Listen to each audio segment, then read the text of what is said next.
Hello, everybody, and welcome back to another episode of After Dark. My name is Aaron Knoll. I am your host for this week, and we are here once again to bring you discussion on all the latest in the world of movies. We have some very exciting movie news, a lot of new trailers drop, and we're going to go ahead and get into all of that. I am not alone, though. Starting off, I'm joined by two gentlemen, one of which is here with me pretty much every week. Last week, you watched him potentially lose large sums of money. It is Mr. Matt Beer. How's it going, bud? You didn't have to say that, Aaron. You didn't have to mention the money. Take shots where I take them. But I'm doing all right. I got another game where I can win even more money. So I fully expect to win that. My dog says hi as he puts his paw on my shoulder, and just getting ready to fight a tornado that could potentially hit any minute now. Well, that'll certainly be interesting live footage for YouTube if it happens. And also joining us this week is Mr. Chris Diaz. How's it going, bro? Pretty good. Had a good week. Two pretty good animated movies over this week. And fun week. A bunch of good news came out this week. So excited to talk about them. All right, so let's go ahead and get into it. And up first, we'll go ahead and get into some of the biggest, latest trailers that came out this week. We picked out a few trailers that we will discuss if we've seen them. As we've shown, not everyone always sees every trailer, but we will talk about them as much as we can. Let's go ahead and get into it. So up first trailer. Unfortunately, I didn't have graphics pulled for these, so you'll just see our faces while I read. The first trailer up is the latest trailer for The Suicide Squad. James Gunn's new tale of DC's best fuck-ups brings a new trailer that gives us a better look at the larger ensemble, including Bloodsport's backstory and personal stakes, a Superman reference, and more lines for smaller, more comedic characters like Pete Davidson's Blackguard. The film looks like a potential blast, and we'll hope that stands that way when it releases on August 6th, 2021. Now, the last time the Suicide Squad trailer came out, it was the week where the Green Band and the Red Band came out, and we talked about them on the show, and I had said that I was not the biggest fan of either of those trailers, especially the Red Band one. I thought the humor they were putting across hit in such a weird, out-of-place way, like almost like it was going too comical, and it didn't really fit. I like this trailer a lot more. Especially the comedic stuff in it. I thought it hit a lot better. Specifically, I mentioned Pete Davidson, the bit in the plane with Weasel. I thought that worked a lot better than some of the other jokes that were made in the other trailers, like I would eat 1,000 dicks if I had to save humanity, and jokes like that. The Davidson stuff worked a lot better. The action looks really cool. I like that even still, like, even if you really try and deep analyze these trailers, you still really have no idea how far some of these people make it. Like, you can start to get an idea of where some people might check out or what scenes will have major executions in, like just knock off 3 people in one scene. But you really can't get a grasp on who's making it to the end, maybe with the exception of like the obvious leads, right? We know Bloodsport, we know Jai Courtney will probably make it, or not Jai Courtney, Joel Kinnaman will probably make it very far. Obviously, Harley Quinn's probably going to make it to the end. But other than that, we really don't know who's safe and who's not, because they're doing a good job of making the timeline and the trailers kind of hard to grasp, which I think is really interesting. Matt, I'll shoot to you. Did you check out this trailer, and what did you think of it? See, I watched this trailer, but I watched it before it actually officially came out, so it was the crappy version looking one. I didn't get to watch the glorious HD. When they like sent it out as a hidden video on YouTube or whatever? Yeah. The gimmick they did? I didn't watch it when they sent it out as like an unlisted. It was like, it looked like it was recorded off of something or whatever and was put out before they even put it as unlisted. I don't know. That's how I watched it. Maybe it was already available. Maybe that's how somebody recorded it. Because, yeah, so maybe. For people who don't know, this trailer was held private for like a day or two before it went public. They just dropped the link to it randomly in a bunch of YouTube videos owned by DC. And it was like if you happened upon it and clicked it, it would take you to the unlisted trailer. So maybe somebody tried recording it, and that's how it got out. I saw it when it went public. By the time I was doing the research for the news stories, it had already gone public, so I didn't have to go hunting. So aside from crappy visual quality, what do you think? I agree. It's definitely the best trailer yet. And I liked the first Red Band, and I thought the Green Band was better than the Red Band. Like I think the action looks fun. It just looks like what the first Suicide Squad should have been. That's just what it that's kind of the vibes I get from it. But I'm definitely excited for this movie. This is probably gonna be one of the last DC stuff I watch unless they actually have a plan and they stick with the plan, because I don't want to keep watching movies and then none of those movies mattered in their timeline, like pretty much every movie previously. So, I'll watch this. I'm looking forward to this one. What, this and the Batman? Is that it? And the Batman, yeah. And then, Chris, did you check this trailer out? And what did you think? Yeah, I saw it today. It got released. I'm like, oh, I can't. It made me laugh a lot. I can't wait to see Sylvester Stallone and King Sean. He's pretty funny while playing the trailer. Got the train line. Can we laugh at? Everything looked good. I noticed to see who make it and who doesn't. I noticed we haven't seen anything filming yet. And whenever looking at the cast list and stuff, I thought that was a little bit interesting. But yeah, it looked fun. I'm looking forward to it.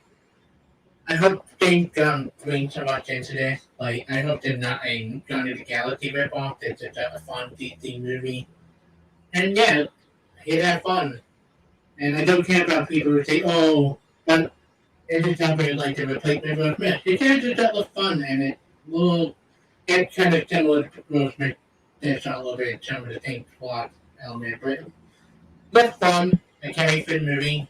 Been one of my more anticipated movies of the year so far, and things that can retry. A long, pretty good movie in his career at the moment. Right. Yeah, and honestly, like you brought up Guardians, part of me thinks this will end up being partially a Guardians ripoff. I think it is going to feel a lot like Guardians, but they're not trying to hide it. They brought in James Gunn, and this trailer is the first time they literally, I mean, it caused a small internet controversy because people somehow still don't believe that DC and Marvel actually like each other, but they blasted, from the, what do they say, from the beautiful, crazy mind of James Gunn.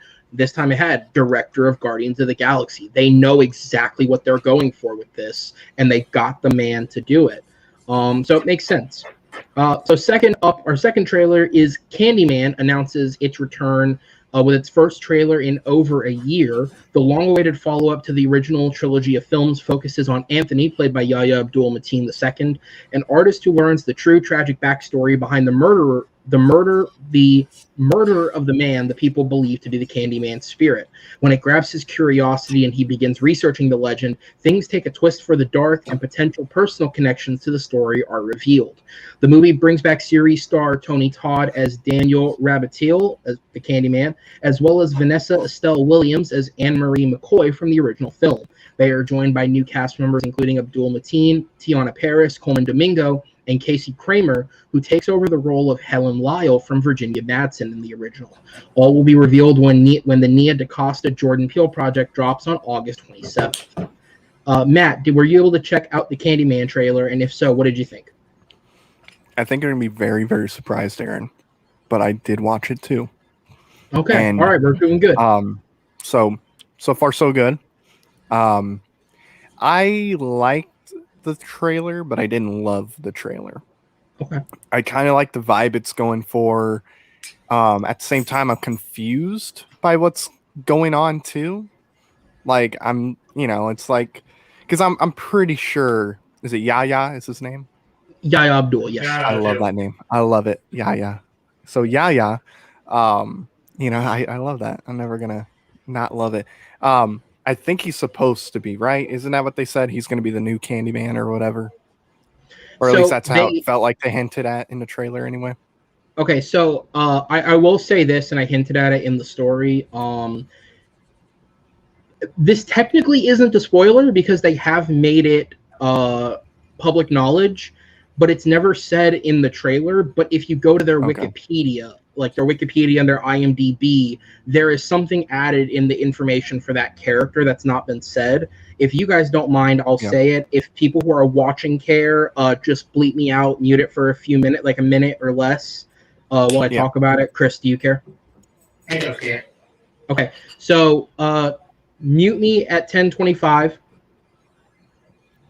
Okay, so they don't say it in the trailer, But when I was doing the research, I went to the Wikipedia just to get the cast list, and I noticed in the Wikipedia they have something that looks like it'll be a reveal in the film.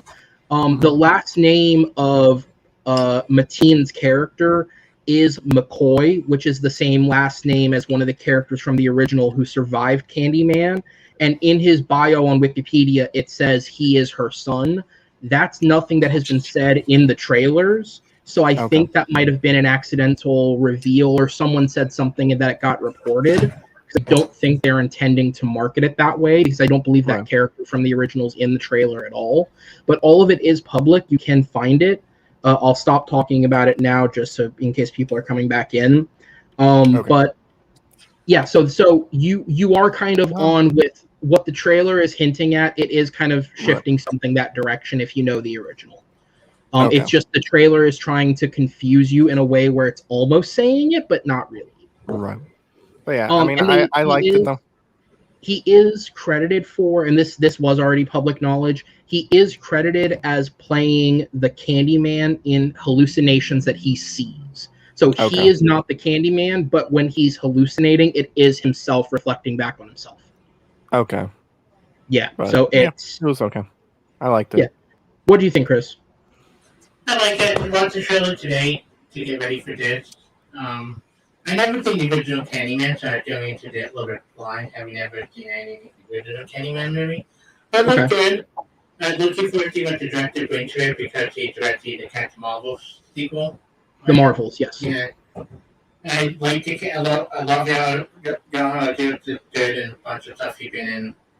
I'm really excited for it. He doesn't have a big role, but I'll call Clement Hopkins, because I've been watching Act on HBO Max with my mom. He's really good at that, so I'm looking forward to watching he brings to this.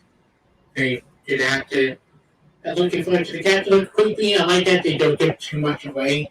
I don't love it about horror trailer, but they give everything away in the trailer that makes it ruin the movie for you. And I'm happy they do so much of Candyman, so that made me excited to see more Candyman in the movie rather than seeing the trailer. Like, so I think they did a better job marketing this than some other horror trailer I think lately. Yeah, I enjoyed it. I do like that at least we're not getting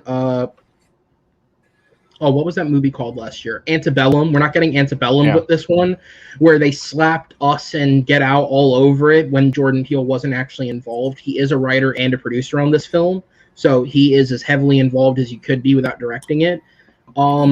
Yeah, it looks interesting. I've only seen the very first Candyman. I didn't bother with the sequels. I don't know if they're good or bad.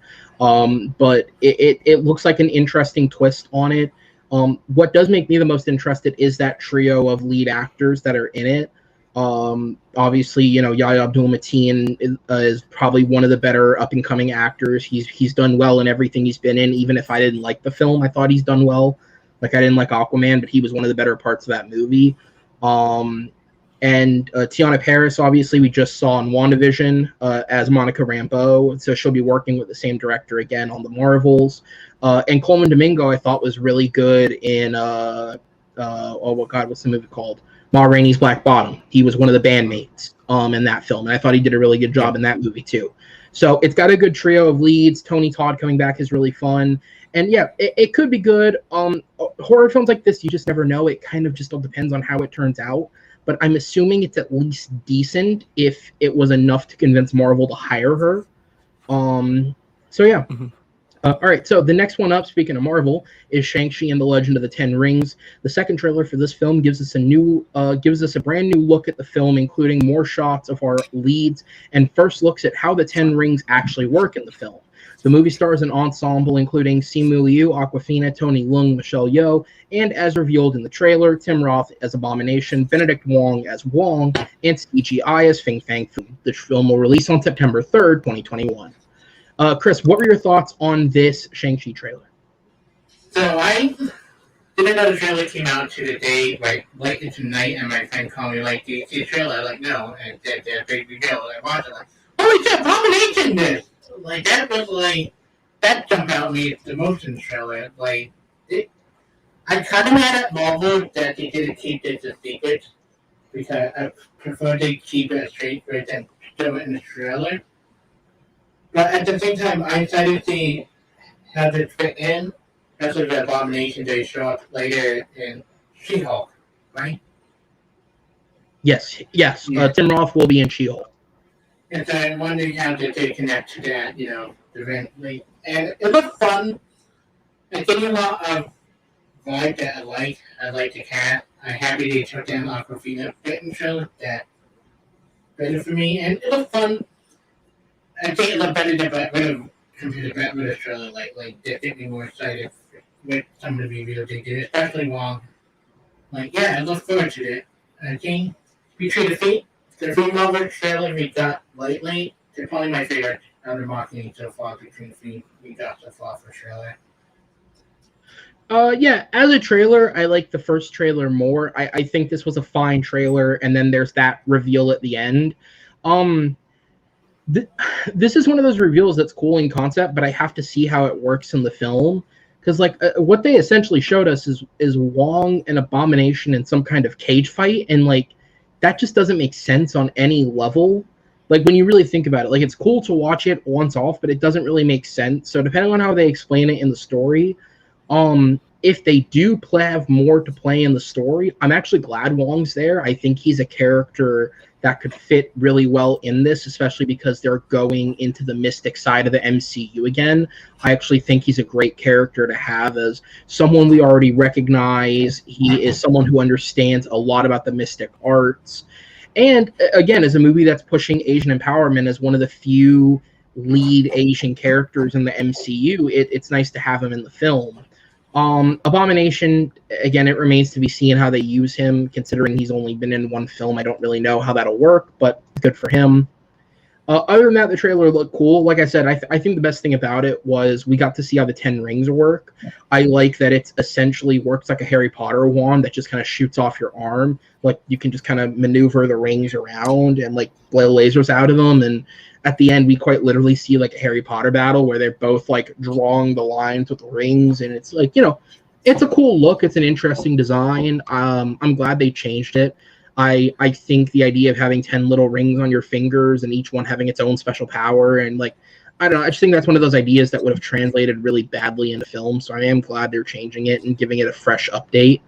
But yeah, other than that, I thought the trailer was fine. The reveal was what made it interesting, and even then, the more I thought about it, it kind of made me less excited. I don't know how that works.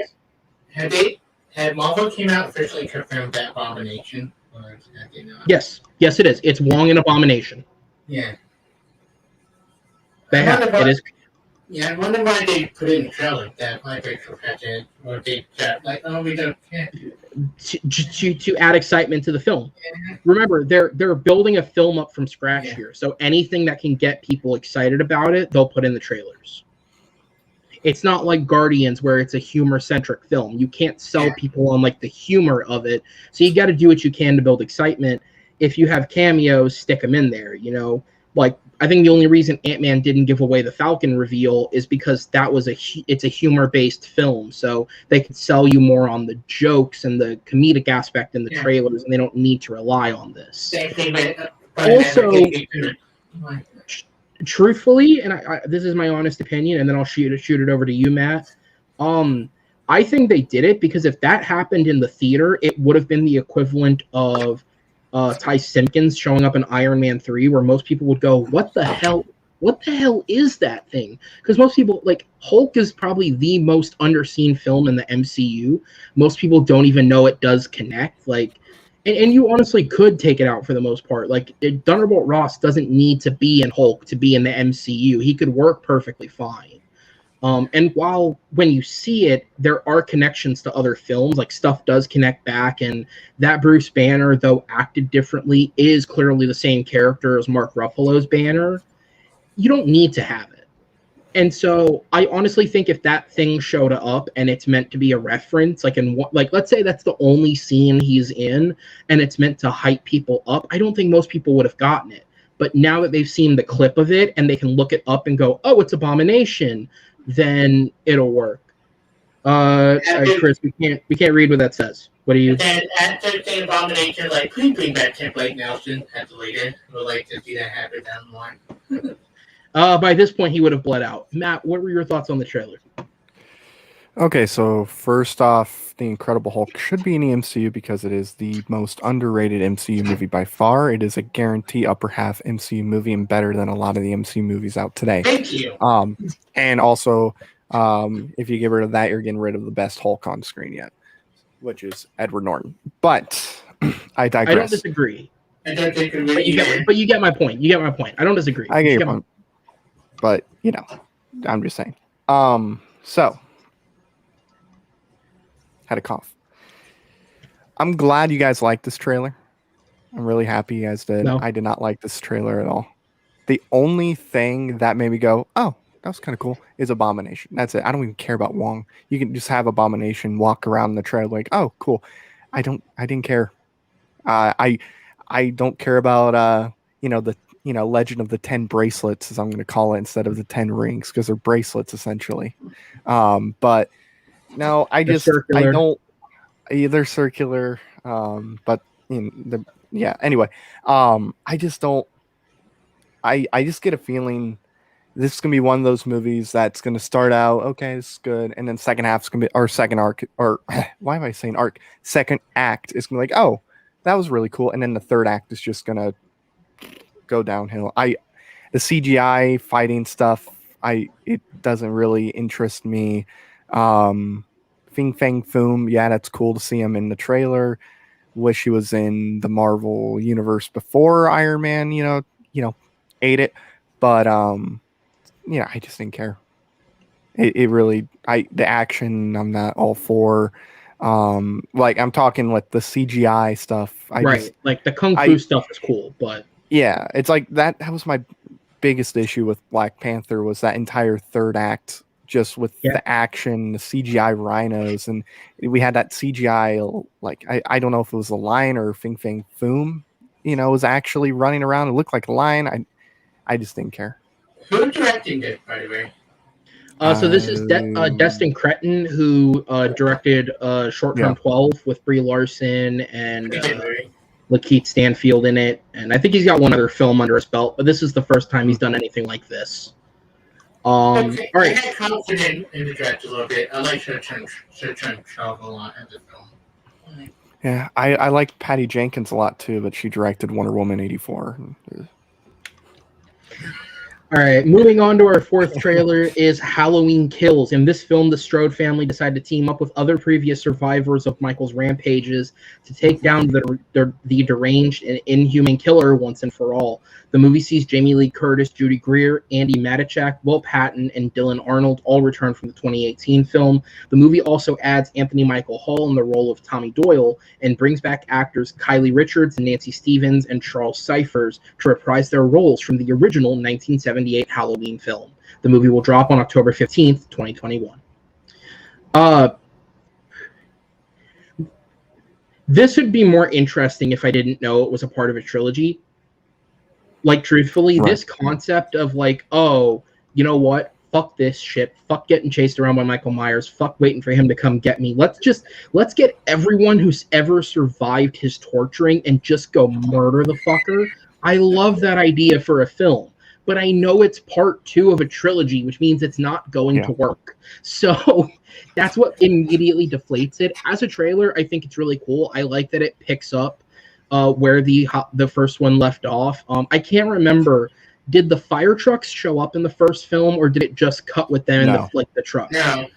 No. Okay, so yes, I like that it starts with them in like the flatbed of that truck, and then it's just the fire trucks. No, let them burn. Like I love all of that, but then it's like I love the idea. I like seeing these 3 women motivated, where it's just like, no, fuck this shit, let's kill this dude. And I do think it's an interesting concept, because we really don't have that many horror films, especially in franchises like this. Like Friday the 13th and Nightmare on Elm Street have, they have entries like Dream Warriors where like they are attempting to fight back, but there's never been one with this gung-ho attitude of like, no, just fuck this dude, we're done with this shit, let's get rid of him and get it over with. It just sucks that I know there's going to be a third one, which means this either stretches into 2 parts or I know what they do doesn't work. So that deflates it a little bit, but as a trailer, I thought it was fun. It looks like a fun movie. Seeing Anthony Michael Hall show up, like immediately recognizing him, was funny. I think you could have just brought back Paul Rudd as Tommy Doyle. I don't think he hasn't aged, so I could totally buy it. But yeah, I thought it was a good trailer. I'm sure it'll be a good movie because I like the 2018 one just fine. It just, for the gung-ho premise it's giving me, I know that it's going to have a third film already, and that deflates it a little for me. But the trailer itself is fine. What are your thoughts, Matt? I liked the trailer, but I can already tell how this is going to end. How it's going to end is it looks that like kid's getting his head squashed in, right? We know that already. Yeah, that like boyfriend, yeah, he's dead. Yeah, he's dead. But it's like I know how the movie's going to end because how it's going to end is, it's going to seem like they defeat him, yay! And then it's over, just like how the first one of this trilogy ended. And then the third one, that first trailer is going to open up where he gets up and then he starts walking in. That's how it's going to end.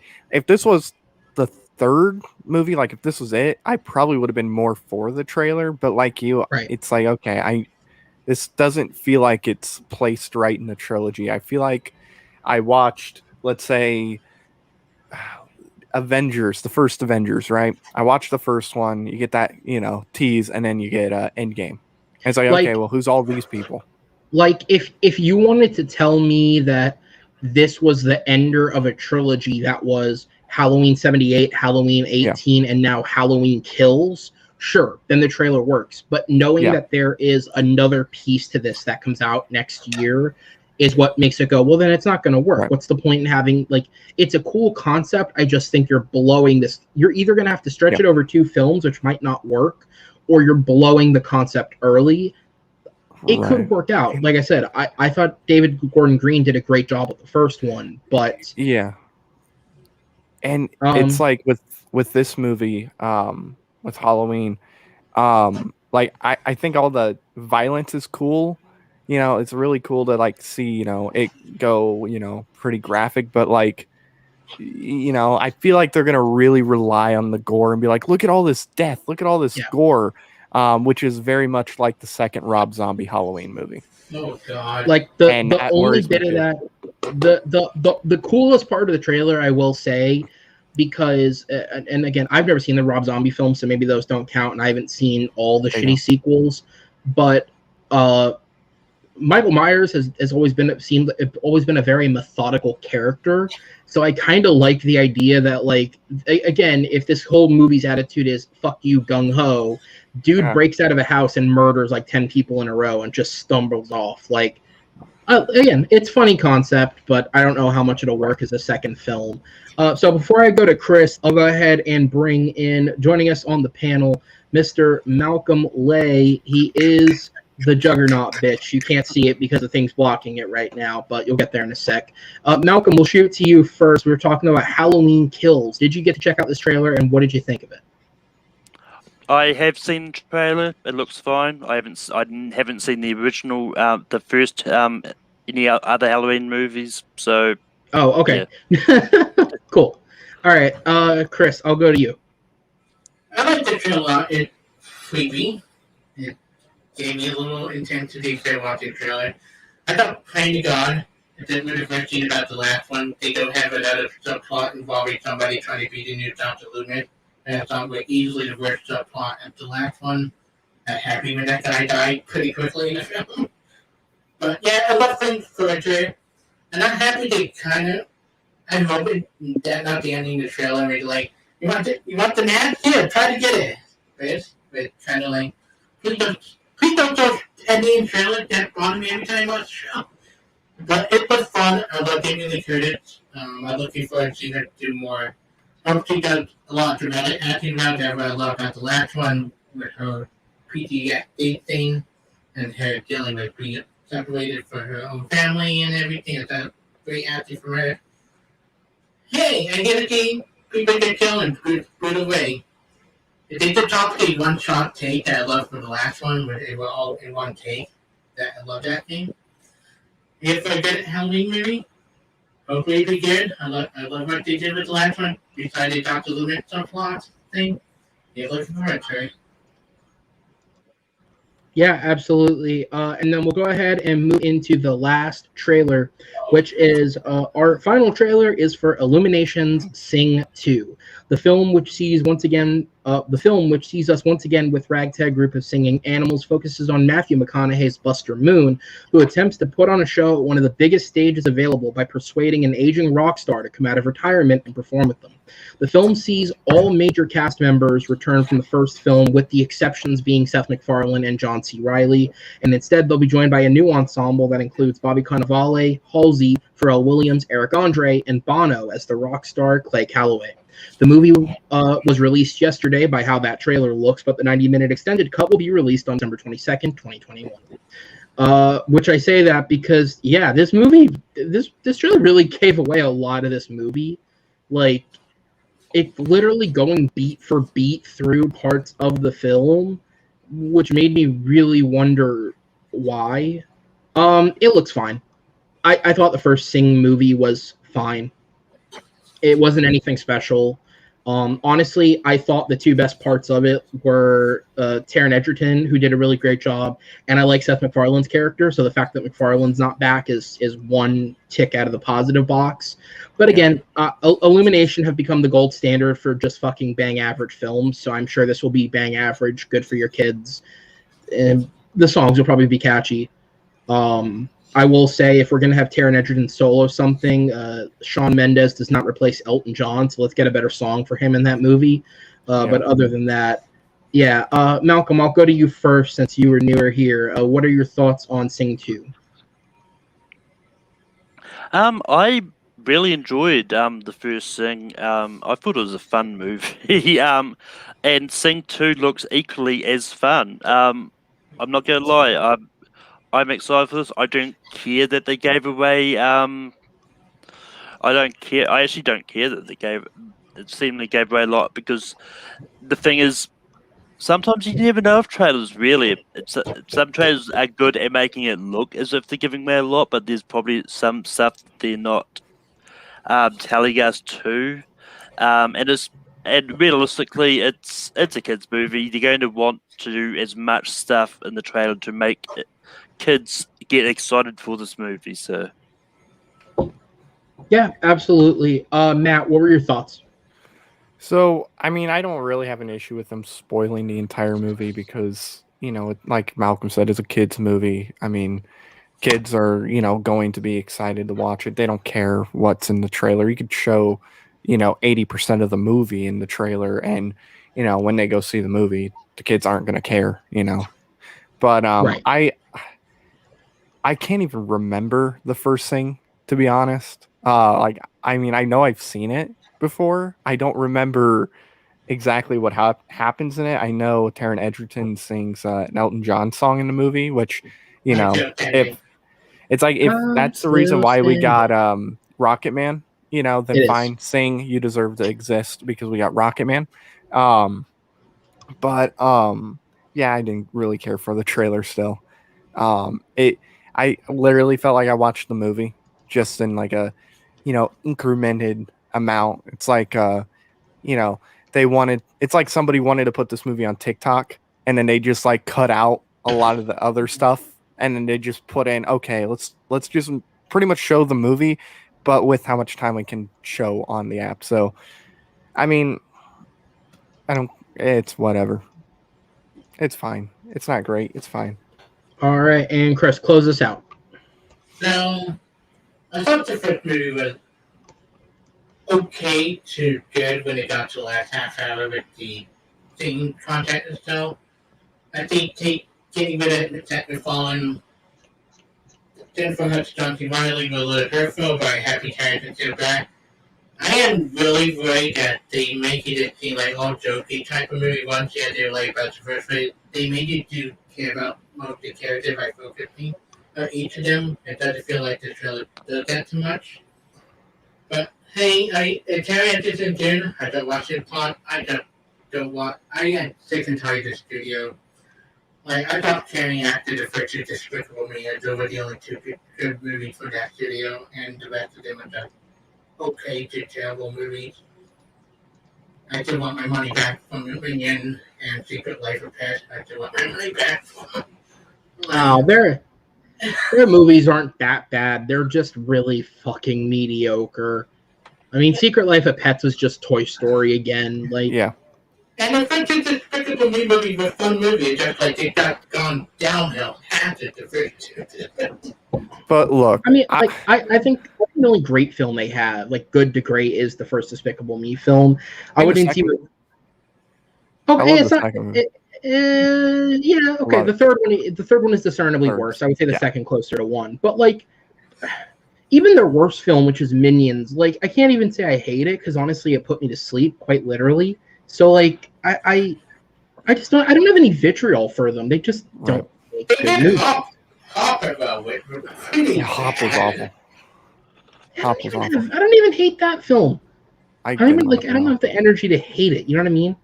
Like when Blue Sky made a bad film, like those fucking Ice Age sequels, like they were bad. Yeah, that was. You know what I mean? Like when Blue Sky went bad, they went bad. Or like anyone remember Epic, that nature movie with Beyonce?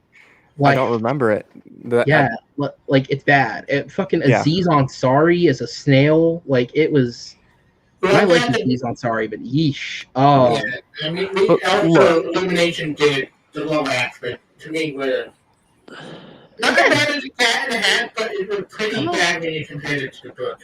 I like the Lorax. It was fine. But look, Chris. With Dr. Seuss, you have to make them longer. Unfortunately, his books don't adapt to film all that well. Yeah, and I mean, like short holiday special for it. And I mean, I really enjoyed Illumination's The Grinch. I thought it was great. I like that too. Yeah.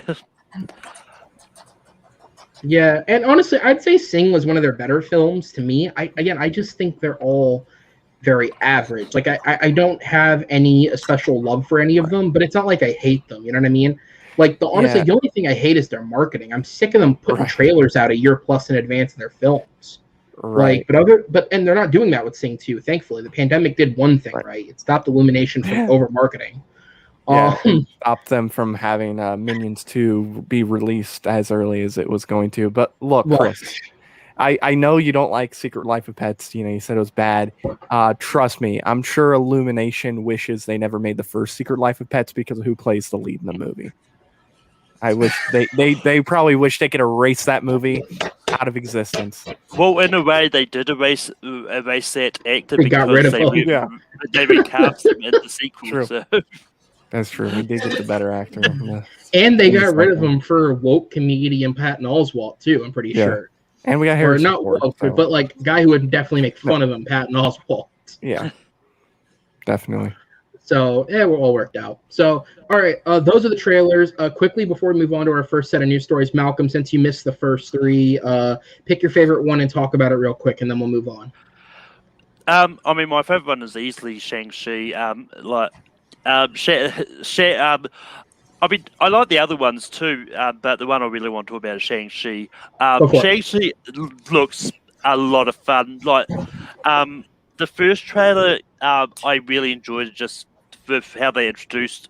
This shows a lot more of the action, and while there is complaints over the fact that the Mandarins there's the jokes about it's the 10 bracelets. They are still rings. They may not be the rings in a traditional sense, but they're still rings. And I mean, I kind of wish they did not show Abomination and Wong in the trailer. I would have loved the excitement of seeing that revealed in there. But so I'm hoping it's not just a cameo that they have, and they have some kind of big part to play in this plot. If that is all we see of them, then I'm just disappointed they showed it in the trailer. All right, so we'll go ahead and move on. Obviously, as we're going to get to some Disney stories first, we have the big one that's in the title. But before we get to that, we had some smaller stuff come out this week that won't take as long to talk about. So we'll get to some of that first. We begin our news stories this week with yet another confusing quote from an interview garnered by Josh Horowitz, interviewer for MTV. This one comes from Vin Diesel, who was discussing his relationship with director James Cameron and seemed to heavily indicate that he will be appearing in one of the future Avatar sequels. Diesel specifically said that he has had meetings with Cameron but has, quote, not filmed yet. He also praised the original Avatar film and showed excitement at the thought of more of them. It is believed that all of Avatar 2 and a majority of Avatar 3 have already completed filming, with the first filming batch that happened between 2019 finishing up earlier this year, with another filming set to happen down the road, with the rest of 3 and potentially pieces of the remaining 2 films being made, with Avatar 2, 3, 4, and 5 all on the docket. His current franchise is all about family, and his series lover Michelle Rodriguez was a part of the first Avatar film, so it's not hard to believe that Diesel's name got passed along by the family. All is left to be seen, including if one of these damn films will ever come out. The first is set to release supposedly in 2022. In an interview with Rotten Tomatoes, actor Tamara Morrison got into Star Wars The Book of Boba Fett and revealed a bit about the show. Specifically, in addition to moving the story forward, Morrison said that the series will flash back and show Fett's story to fill in the gaps that we haven't seen yet, including as far back as Empire and Return of the Jedi. The idea of seeing what Boba Fett did with his free time, or maybe how he escaped that Sarlacc pit, is a fun idea for the show to tackle when it releases in December of 2021. And finally, for the set of news, showrunner Leslie Headland responded this week in an interview to a rumor that had circulated that one of her writers in the writer's room for the upcoming Star Wars The Acolyte had never actually seen a Star Wars movie or show. For the sake of that writer's credibility, she did not name them, but she laughed off the sound of concern in the interviewer's voice and said that it is in fact true. Headland said that she put the writer's room together based off the submissions of writing that they submitted and her personal interviews with them, but said the interviews were not specifically related to their Star Wars knowledge, but more of their knowledge as a writer. As it turned out, she ended up having a writer who applied and got one of the jobs in the room who had never actually seen a piece of a Star Wars film or show. Headland said that she believed that it was an actual good thing, as everyone has a different view and perspective on their Star Wars, depending on what generation you're from, and she believed that having someone that had no real perspective on the previous bits of the franchise would bring a new and fresh extra vision with no influences from the films or television. You can't have your own idea of Star Wars if you've never seen it. I was going to say, I want to go to you first about that Acolyte story, because you were having a damn seizure down there. That's the best thing. Yeah. You guys can't see it, but me and Matt can see everyone's reactions while it's being read, and Matt looked like he was having a stroke while that was going on, so go ahead. So it was a mix of this trailer and also watching the game right now that I have money on. So, don't really like that the writer hasn't seen Star Wars. I think if you're going to work on Star Wars, you should at least see the cliff notes, even, just so you have an idea of what the world is like, how it feels. I'm sure they did give cliff notes. But there's a reason why, like, Mandalorian is working as well as it has, where, you get your little, like, it feels like you're in Star Wars. It's not relying on Star Wars too much, but you still get that feeling of it. I think even with the Acolyte, for what they're going for by the sound of it, you still need to have kind of that, even if it's light, that feel of Star Wars. And maybe some of the other writers will help with that. But I do think if you're going to have, one of your writers, which, God bless you for not naming the, actual writer's name, because I know how people are online. They will attack the person. They will retire from writing potentially, but because there's unfortunately Star Wars fans that will legit rip them apart. I do it, but I do it with love. That's how I do it. But really, I just think you need to have, especially if she's going to be writing multiple episodes, you need to have people that watch Star Wars or at least seen some Star Wars, because you still want to have that feeling if it's going to, work in that universe. It's not like Star Trek where you have multiple different universes, or Marvel, where now they have multiple different universes. True. I do agree with you.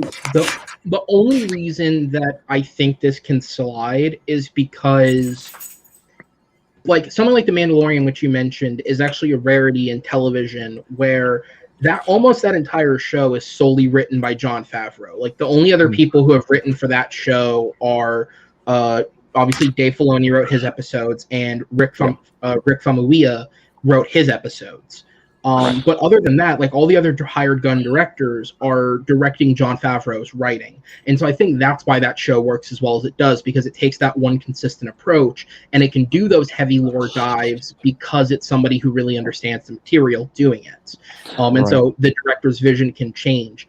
With a writer's room, kind of like how the Marvel shows have been doing it, basically, as far as I'm aware, the way that those work is all the episodes are brainstormed amongst every writer in one room together, and then once they have the basic generalization of the episode, that's when it's given to one person, and they go, right, now you go finish this up for us and finalize it. So if that is the case of how they're handling this, then I don't think it's as big a problem, and I actually do see her point of view. I also do like the note that the writers had to put basically like write submissions in, and it was based on submissions and interviews and not just how big a Star Wars fan are you, because we've seen that go wrong as well. I mean, if anyone's ever seen the Dungeons and Dragons film, because I was talking about it with a friend the other day, that director, and I think he's a co-writer as well, was a huge diehard Dungeons and Dragons fan, and he made a terrible fucking movie. So it doesn't always translate one way or the other. So as long as you have people who understand it in the room, I think she'll get by just fine. I do wonder, though, he or she, I should say, will get by just fine because we don't know who it is. I will say, though, I wonder if eventually they'll ever say the name of that person, only because if they become a head writer of an episode, so they have an episode under their name, I wonder if it'll be an episode that's not as heavy into lore. Like, will they protect them in that way, or how will they angle it?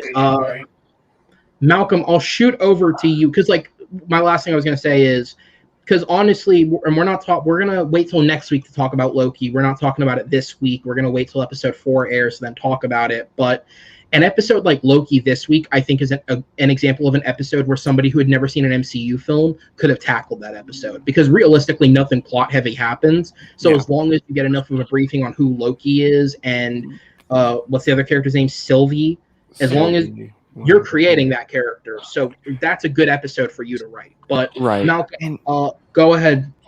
I will say real quick, I'm surprised we're not talking about it because we're halfway through Loki too.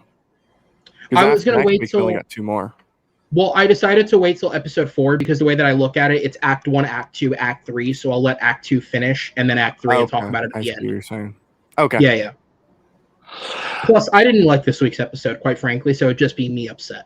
It was fine. Go for it, Malcolm. There's our Loki.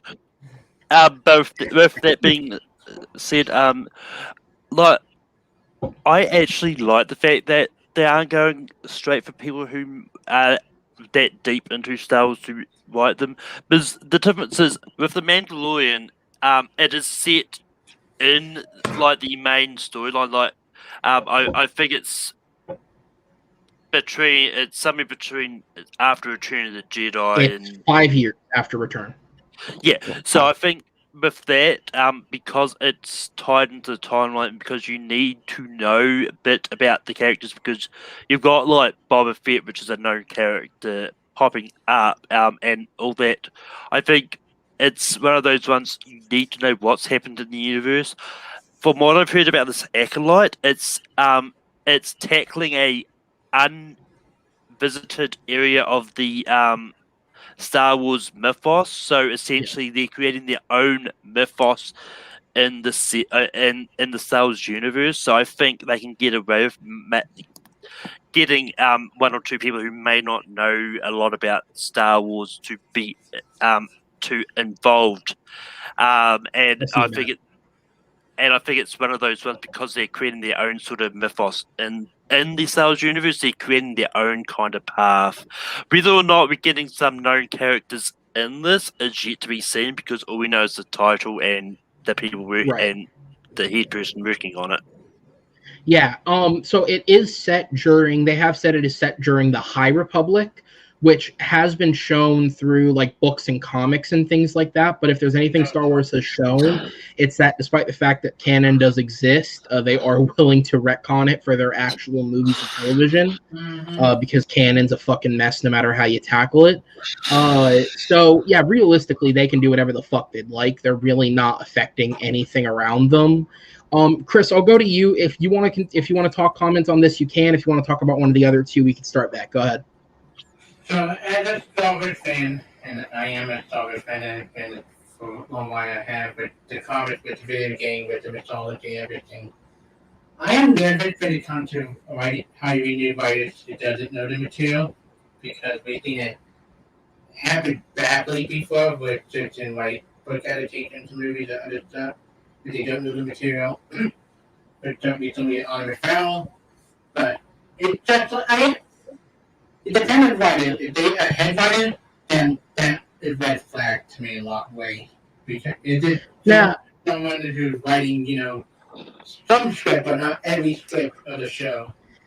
I want to push back a little bit there. Artemis Fowl is not a fair comparison in this situation. Comparing two guys who had to read one fucking book to one woman who's a part of a writer's room that is taking place in a universe that has tons of material. That's two very different things. Artemis Fowl is a fuck up because two dudes couldn't get their finger out of their ass and read a book. They read the cliff notes. Well, You're scared of the the thing is with Artemis Fowl, I don't know. For all we know, they did read the book. They were told by Disney, and it was like, it's got to be this length. You've got to try to make it work. So, and I think we don't know. We don't. Yeah, I was about to say is we don't know much about what happened behind the scenes, unless there is quotes out there saying they've never read the book. But we can't just assume. I think you, an example, you couldn't note version of the book because he took stuff from other books and put it in the first movie that made it as bad as it is. Yeah. Well, either way, so we'll go ahead and move on to one of the other ones. I mean, Book of Boba Fett going back in time, yeah, that makes sense. I mean, he doesn't really age all that much, so if you want to say he looked older, that's fine. If you want to de-age him, sure, but we never saw his face during Empire, so you could really say he's fucking any age, and it could work. And then, what was the other one? Vin Diesel in Avatar? Sure. I mean, look, that movie's cast is already so weird to begin with. I mean, like, they have everyone from Stephen Lang to David Thewlis and Kate Hudson. Like, that movie's cast is such a mismatch of who was free in Hollywood at this time. So Kate Hudson's in it? Yeah, Kate Hudson's in those films. Don't you mean Kate Winslet? Oh, is it Kate Winslet? Yeah, it's Kate Winslet. Is Kate Winslet the one that's in Titanic? I know it's just the girl that was in Titanic. Yes, she's in Titanic. Kate Hudson is in... I can't tell you the difference, man. Knives Out 2. But yeah. That's what it is. Thank you.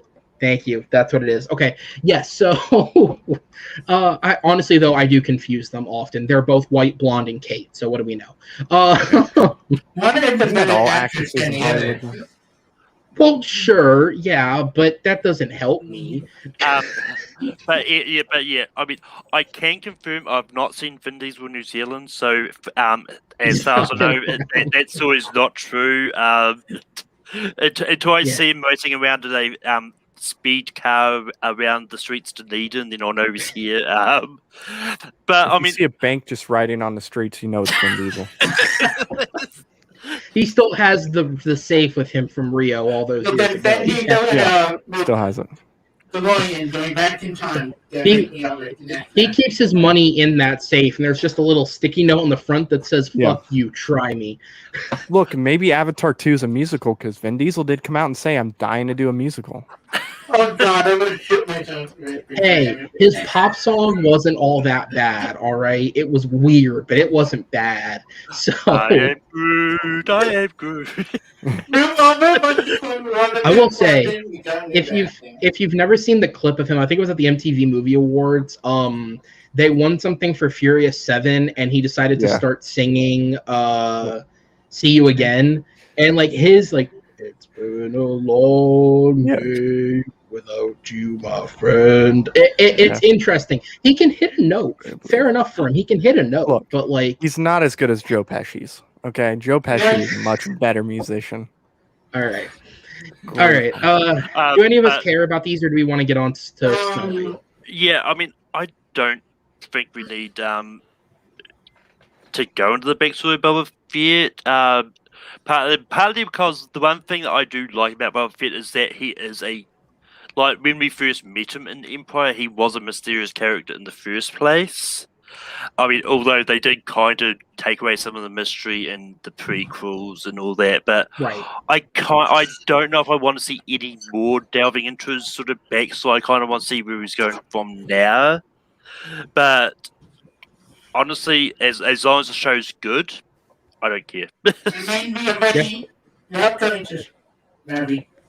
Not going to spoil. We may get a little bit of backstory, a little bit in the Bad Batch of what they movie to spoil it, but we got a big review recently on that. But, Yeah, I don't know. I'm not watching Bad Batch. I don't know if anyone else is, but I'm not. Nah, I'm I not. stopped watching after episode 4. Yeah. I might watch it when it's all done, but I don't care to watch it week to week. So, It's all right. So, with that said, we got rid of all the smaller stories. And I'm going to say quickly, Avatar 2. Look it up when it happened. It probably would never happen at this point. Avatar It's in 2 the is same- happening. It's filmed. It's done. I mean, it's So- it's in the same realm. But for me, it's in the same realm as the Flash movie. Until I'm in the theater watching it, I'll believe it's there. I've If seen there's Alright. a it. trailer, then I believe it. So let's go ahead and move on into the big Disney story of the night. Snow White got cast, or well, at least most of the world wouldn't have you believe it really happened. But let's talk about it. This week, Deadline reported that Disney is working on a remake of Snow White and the Seven Dwarfs, and that they are already well underway with pre-production. The movie has a technical deep history in Disney in the last couple of years. Originally announced as an April Fool's joke in 2016, it was reported that a project titled Rose Red, a film based on Snow White's sister, would get her own movie. However, the joke report actually went over really positively with audiences, as we weren't yet burnt out and sick of these live-action remakes. Remember, April Fool's 2016 was before The Jungle Book, so this was a while ago. The positive reception led them to actually begin developing a real Rose Red movie, which would be based on the Brothers Grimm's story, Snow White and Rose Red. And that movie got so far into pre-production that Brie Larson even entered talks to be cast as Rose Red. However, after an unknown number of years, Disney decided to take what they had worked on with that project and transition it into just a straight-up Snow White remake. The movie is already underway in pre-production as said, as in the report, actress Rachel Zegler, who has yet to actually make a film appearance with her first two major roles in West Side Story and Shazam! Fury of the Gods coming very soon, has been cast in the role. As the internet tends to do, controversy arose almost immediately as Disney has cast a Hispanic actress for a character quite literally titled Snow White. Disney did not respond to the criticism directly, however, it was later reported that apparently their final three consisted of Zegler, singer H.E.R., or Her, and your teenage daughter's current favorite pop star and High School Musical series co-star Olivia Rodrigo, meaning that none of Disney's top options showcased pasty white skin. In addition to the casting, it was announced that the Amazing Spider-Man director Mark Webb will helm the film. He'll work creatively alongside producer Mark Platt, who has already worked on two of these live-action remakes, including Mary Poppins Returns and Aladdin. They also announced that La La Land and The Greatest Showman soundtrack producers Benj Pasek and Justin Paul will serve as executive producers of the soundtrack, reworking the old songs as well as adding new ones like they've already done with Speechless and Aladdin. As of now, no release date has been set, but it is believed that the film will go to theaters rather than heading to Disney+. Like a dang sociopath. So, Is that what you were singing the song? yeah, you know, look, Is it because you use TikTok, or do you actually know the song? I may or may not know the song. But Listen, anyway, as somebody who watches her on High School Musical, she is very talented. So, like, Yeah. I'm not. she was in a Disney Channel show with Logan Paul and Jake Paul. Fun facts. Oh There you god, go. I thought she That was was. fun. Yeah, That it's like, show I sucked. can't even remember what the show is, but That show fucking sucked. That blew. true. Maybe she'll go full crazy one day. Well, she probably doesn't need to. Really. She's making plenty of money. I don't know if one look at her Instagram tells you she's a Taylor Swift fan. So let's get 5 albums in, and then we'll go real crazy. All right, let's. She'll just copy that exact. Right. And, all right. So let's get into it. Let's get into the real. Should there be controversy around the fact that Snow White isn't white? And as I said, was never considered to be an actual white actress. Like, does it Right. really matter? No. Because the thing that No. people have argued, and the same thing came up when they cast I forget which one it is, but it's one of the Bailey sisters. One of them, they're twin singers. One of them's playing Little Mermaid. I forget which one. Oh, But Haley something. I just know the last name's Bailey. I don't know which one it is. There's two of them. But it's Halle Bailey, because Yeah. I remember when it was first out, I keep on when I was announcing it on late night, I accidentally said Halle Berry. Gotcha. Thank you. So Hallie is the one. And it came up then as well, where these are stories that technically have their ancestry in Germanic, Dutch areas, and Snow White is literally skin as white as snow. Like, should it be a non-white actress playing the role? The only way I think there should be controversy is if they casted only based on skin color. If not, if they casted based on talent, which is what I believe they did, there should be no controversy at all. There's people all over the internet freaking out because she's not white, but look, it's an animated character. Was she the best actress for the job?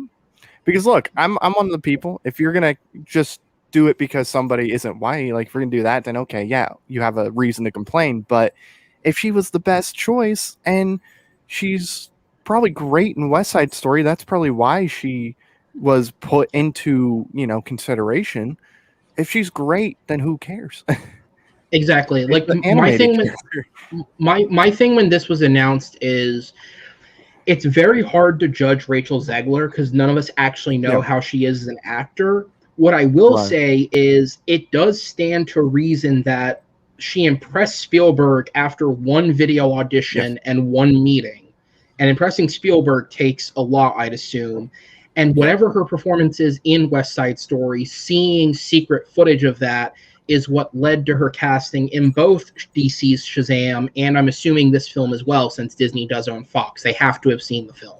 And it has been wrapped for well over a year. Like, it was just held off because of COVID, no production issues. So I'd have to assume that it is based on talent. It's just very hard to judge. What I can judge are the two other people who were in her final three. I don't think her has ever acted, but it's not my type of music, but she is a very good singer. And I thought her performance at the Oscars, when they did the pre-show performances, she was one of the nominees. I thought, she can sing really, really well. As somebody, again, I've said multiple times on the show, I am actually watching that High School Musical show. Olivia Rodrigo is one of a few actors on that show that is actually better than the material they are giving them. Because honestly, that show's taking a nosedive in season 2. I'm not liking where it's going. As somebody who liked season 1, as somebody who liked season 1 because I thought they actually did a good job of maturely handling teenage melodrama, season 2 is becoming what I thought season 1 would be, and that's where it's going. So I think there's a few actors on that show that are better than what that show is giving them, and she is one of them. So knowing more about her competition and knowing that she beat them for it, and it is going to be a musical, so it will require singing. That does stand to a good test. And I agree with you exactly. Like, if you scoped 500 auditions and you had all sorts of races in the room, like, that's how I think it should be. If you have all sorts of races in the room, and you know what, sure, traditionally Snow White is a white character, but let's say you auditioned everybody and your 3 best just happen to not be white, well, they're the 3 best. The role should go to one of them. Yeah, go ahead, Malcolm. I mean, it's well as looking at the picture of Rachel Zegler. She's not a really dark-skinned Latino in the first place. She's a really light tone. I mean, it's not like she is. Just use an example of someone who's a lot darker. She's not like she's Zadie Smith level of dark. So it's well, I mean, no. I get your joke. Go ahead. You're good. But so I mean, like, they can still use the lines like "skin is white as snow," and it still works for her. And like I hope she's good in West Side Story. I hope it turns out that like she's good and it's not one of those ones that's like, oh, I don't like her now. It's like, and I like the look. Yeah. And I like the fact that they're not going for a known talent. They're going for someone relatively unknown. She is. At least unknown at this point in time. Obviously, by the time West Side Story comes out, she's going to be known. But Yeah. And I would say relatively, again, using that final three, like her is a popular singer, but it's within a certain genre. I'm like, if I go to my parents, they're not going to know who she is. And very Right. similarly, like I made the joke, Olivia Rodrigo is every teenage girl's favorite person in the world right now, but that does not mean every single person out there knows who she is. So none of these Right. people are complete and utter A-listers, which again, I like. It means True. they're not shooting for, oh, we need a name to sell this. It's like, no, we're just going for the best talent, and that's who won out, which I do like that casting, rather than like when Emma Watson was Belle, where it's like, that feels like you're, especially when we saw it, like, and I didn't think she was bad, you know, and the singing is what it is. If she's not the best singer, you do what you can to help her. But that felt like they were shooting for a name to lead that film rather than maybe who would have fit it best. yeah, And if you look at the trailer too, you know, you see the scenes where they're like at the gym and she's in the dress. She kind of looks like Snow White already. Like she, you know, you know, give her the black hair, you know, give her the bow tie, whatever. Yeah, she could pull that off with the look and whatnot. And really, the only other movie she's in or going to be in is the new Shazam. Right. That's it. It's just those two. That's it. So we'll find out. Maybe she's horrible in West Side Story, and then we're like, uh-oh. Please don't make me lose. Ooh. Well, then that makes me doubt go, it, but- who's watching this film? Who in Disney is making Right. these decisions? Right. Bob Iger got just slammed. Yeah. No, Bob Chapek, because he is a horrible, horrible CEO. He's awful. He was awful with the theme parks, and, you know, he's not great so far either. So maybe he, you know, saw, I was like, let's pick her, because why not? Holly the But team watch, she'll get picked nominated for an Oscar. Watch. Holly the team picture picked that little girl from Dumbo to be in Dumbo. Yeah, that's who he wanted initially. He wanted the little girl in Dumbo. Hey, That's what Bob it's a said. kid. It's a Hey. kid. Come on now. I'm I not mean, saying that yeah, it's bad. You can just tell it would be weird to have a kid at Snow White in the movie when you probably have an adult love interest in the movie. Well, Unless you wanna yes, go but full out Dumbo, kid. she was playing a kid character, so it's okay. Yeah, but what is she, like 10? Well, The nothing 10-year-old else Snow was White? very good in Dumbo, Chris. It's No, not like she I'm not saying ruined the she's- film. I'm not saying she's bad in the movie. I'm just saying I'm she's talking what, 10 years Chris. old? I was talking to Chris. Okay. Yeah, she was Thank she you. was pretty young. No, Thank Chris, she wasn't Yeah. very good. Yeah, but it's shame not on like you, she, Chris. It's not like she ruined the film. That movie wasn't very good to begin with. So It wasn't. She didn't. You know what? If she was I Snow agree White, on I would that. totally be fine with it because she I was love great. Dumbo. You know what? I own Oh. Dumbo in 4K, so take that, Chris. The original or the remake? The remake, the Tim Burton Dumbo. Okay. I Still saw fine. Michael Keaton's voice performance and he didn't do anything. I have it right here, Listen, right man, next you- to my I- 8th grade copy. It's right there. At least for my taste, I don't think, like, I don't ever rail on little kids' performances No, if they're bad. Like, at the end of the day, what are you They're gonna do? Like, they're kids. Yeah, exactly. They're Okay. kids. Like, what are you gonna do? Okay, so Chris I want to gonna get us move on in a and lot talk of about. trouble. I want to move on and talk about the other talent in this. Like, what are your guys' thoughts? So, obviously, alongside this, we got Mark Webb, a director of 500 Days of Summer and The Amazing Spider-Man, confirmed to be helming the film. We also heard that Pasek and Paul, who have worked on a number of films now, including La La Land, The Greatest Showman, Aladdin, Trolls. They've done a number of musicals over the last years, and they will be involved as executive producers. So they're not just writing songs for the film; they are also in charge of the sound of the movie as a whole. And the other one was Mark Platt, who has been a creative producer for Disney. So he kind of, when he's involved, he collaborates with the directors. He was involved with Mary Poppins Returns. He was involved with Aladdin. I believe he was also involved with Christopher Robin, if I remember correctly. So he's been involved with a couple of films that are like this, where they're taking an old property and bringing it back. I'll shoot down to Chris first. What are your thoughts on some of the other talent they've put in this thing? So I didn't get to say, but for someone Oh, who is, go ahead. yeah, So for someone who is halfway reaching my top, I love seeing diversity on screen. So I think she's very good. I'm looking for a record story. Having the representation, my coach on screen, as they say. Not bad. This is the second time we're hearing him directing a musical. Because originally, a couple years back, he was supposed to do the remake of Jesus Christ Superstar. When I heard it off for a while, don't know whatever happened to that. But it acted as 500 Days Summer, and okay, and Amazing Spider-Man, I'd be okay with it. I just hope not Amazing Spider-Man too bad. But I mean, I love my plan. I love the people. What's the people name to the Greatest Showman and La La Land? If that mention.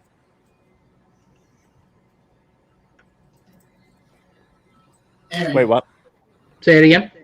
Who were the lyrics writers? The people named who did La La Land, Greatest Showman. You don't mention. The second Paul. That's it called. I love them. Yeah. I've been Yeah. on. Like, I love. Ben Pasek and Justin Paul. Yeah. Yes.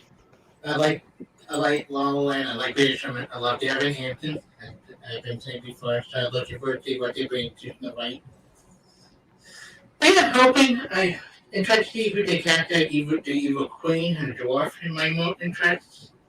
And I hope to God they take the similar approach they did to Cinderella and expand it on the prince more.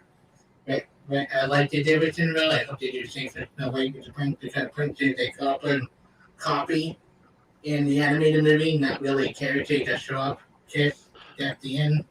Like, so yeah, hoping.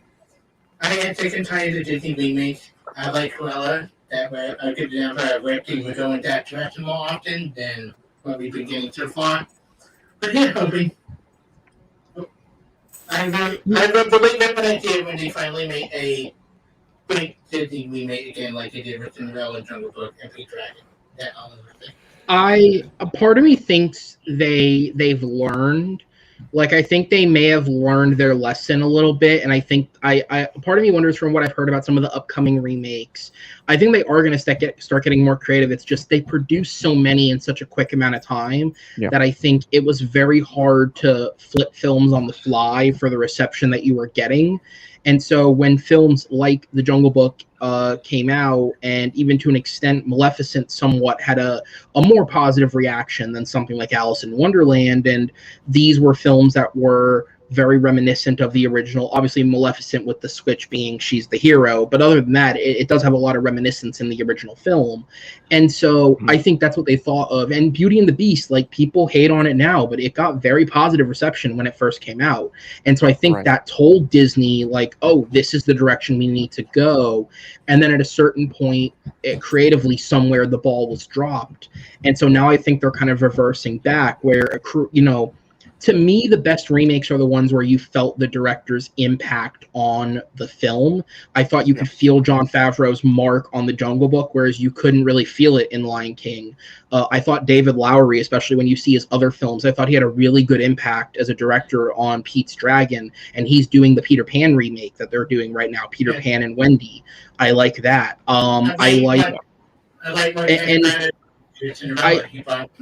Yeah, you could feel Brana on Cinderella. I think that's what got lost somewhere. Even Condon with Beauty and the Beast, you could kind of feel it. I think they lost that. You know, the one to me is Guy Ritchie directed Aladdin, and you'd never know that, with the exception of the one jump ahead, I think is what it's called. Yeah, that was the one. But that doesn't feel like Guy Ritchie-esque in that whole movie. That feels like a badly edited scene, even though it's going for the Guy Ritchie feel. And I think that's where they lost themselves, is you started losing the director's touch. And, you know, like I've said to people, 2019 had 5 remakes come out, and at least to me, Dumbo, Aladdin, Maleficent 2, The Lion King, and Lady and the Tramp, they were all varying degrees of meh. And none of them you could feel the director's flavor on. Even with films like Tim Burton and Guy Ritchie, you couldn't feel the director's impact. Yeah. And I think that's where they lost themselves. I disagree with you on Aladdin. That was the best one by far. Yeah. Of that group, sure. But to me, at least, it's one of my favorites. I'd say it's one of my favorites too, but I don't love all that many of them. Yeah, and Well, I like Cruella this year because it's so different Well, from what I've that's- done. Cruella's good. Well, that's what I was getting to. Like, again, Craig Gillespie excited me with Cruella because having seen some of his other films, whether it's I, Tonya or Lars and the Real Girl, he has a very interesting style. And I thought that he was allowed to bring that to Cruella. And I thought that that's what really helped that film, was you got to feel his imprint on it. So, you know, going forward, as long as the films are being more creative and we can get their feel for it, you know, I think Mark Webb has a really good handle on romance, whether it's the stuff in Amazing Spider-Man. I think 500 Days of Summer is a perfect, even though it's not really a rom-com, it kind of is a perfect rom-com in many ways. Yeah. You know, it just flips the script and defeats the purpose of it being a rom-com by the end. He's got a good touch for that. So something like Snow White, where it is, for the most part, a very happy, frolicky, lover type of film, I think he has a great touch for that. Yeah. And so I'm excited to work with him. As long as you can feel the impact of the director on these films, I think these remakes will get better. And yeah, Pasek and Paul, I don't think they've touched anything bad in film yet. La La Land was great. The soundtrack helped it. The Greatest Showman's not really a good movie, but its soundtrack is its best part. Speechless didn't fit Aladdin, but it was a good song. And their one song they put in for Trolls is probably the best song written for that film. So they really haven't done anything bad wherever they've gone. It's just a matter of how much their work fits. And they have Evan Hansen coming out this year, so they have Yes, and they were brought in specifically because Platt is the creative producer on this. He worked with them on La La Land. He was one of those 4 producers that won and then lost, and he is also a producer on Dear Evan Hansen. So he has worked with them before. So that's why they were brought in. Right. See, I do like those guys. You know, like I love La La Land. One of the better musicals in a very long time. If not, maybe you could put in your top 10, top 5 all time. I would say it's a great movie. Yeah. And then Greatest Showman, I liked The Greatest Showman. It was one of those movies where I didn't like it at first, and then it started to grow on me the more and more I saw it, and now I just enjoy the movie quite a bit. It kind of made you mad. It grew on me more time. I didn't like how it like flirted with the idea of talking about the darker things of P.T. Barnum. Like, if that movie had been like a La La Land, where it's like, we're going to make a bit of a longer musical, we're going to have long segments without songs, we're going to really get into the drama of this, because you had a good cast with Hugh Jackman. Efron, I think, is a really underrated actor. Zendaya, Michelle Williams, Rebecca Ferguson. I think you could have really done something with that film. It's just like, to me, as much as I like the song, the pinnacle of it for me is like, oh my God, P.T. Barnum, you're a monster. You're not letting your people stay with you. And instead of really discussing it, they say those exact lines, and then they go sing, "This is me." Yes. Or in the bar, right? Instead of having a real discussion about it, they go, P.T. Barnum, we want you back. Let's sing from now on. They're just cutting to the song, and they're skipping the dramatic part of it. Yeah. You know, and the songs are good. It makes up for it. Look, the songs make up for it. They're great. But I mean, that's fair. The film itself, to me, is just, I wish it had either ignored it or gone darker. Because honestly, as much as it doesn't fit PT culture, if you just wanted to make P.T. Barnum's a hero, the musical, I could have lived with it. If it's good, I can live with it. I know a lot of people would be upset about that. I think they wanted to have it be more of like that family, you know, like go see it during the holidays type of movie. You can't fuck Rebecca Ferguson, but she can kiss you. Yeah, which, you know, I mean, I wish. You know, I wish, but I digress. No, I enjoy The Great Showman. No, it's wonderful. Malcolm, not Yeah, I mean, or whoever did. Let it speak for himself. Let it speak for himself. I enjoyed Greatest Showman. I liked the movie. Okay. No, somebody when I said I wish, someone went and I was like, no, and I thought it was you, Malcolm. So I apologize. I thought Greatest Showman. I thought I did a great back-to-back feature with them. Jumanji. Right. Welcome to the back-to-back. Honestly, I think that movie needed a better director. They should have brought in James Mangold for production, not post-production. Yeah, that would have been weird. Real true. Right? Going from Logan to The Greatest Showman. But no, honestly, that movie says it all. That movie has a rookie director, and when you read the thing, it's like Hugh Jackman brought James Mangold in to aid with post-production. Oh, okay, so they needed to save that film. Okay, then they did the best they could. And you bought one of the best Broadway talent with Katie. All right. So I think the general consensus we've reached, Malcolm, if you got one more thing to add, because I saw you getting ready there, I'll let you jump in. Well, I was I going to think, say, I hadn't talked about the. yeah, I'll let you go and then we'll move on. But I think the general consensus is that we all kind of think this movie, it's taking positive steps. It's just a matter of if it'll come out positively. Malcolm, last thoughts from you, and then we'll move on. Yeah, I mean, look, I like Mark Webber's director. The Amazing Spider-Man movies, like two, notwithstanding, I think it can be fun. Patrick and Paul being involved with the music, I think, is a good choice. And I mean, I think Aladdin and Dumbo are really great remakes, and I don't care if the remake is a shot-for-shot retelling of the animated one, as long as the movie is good.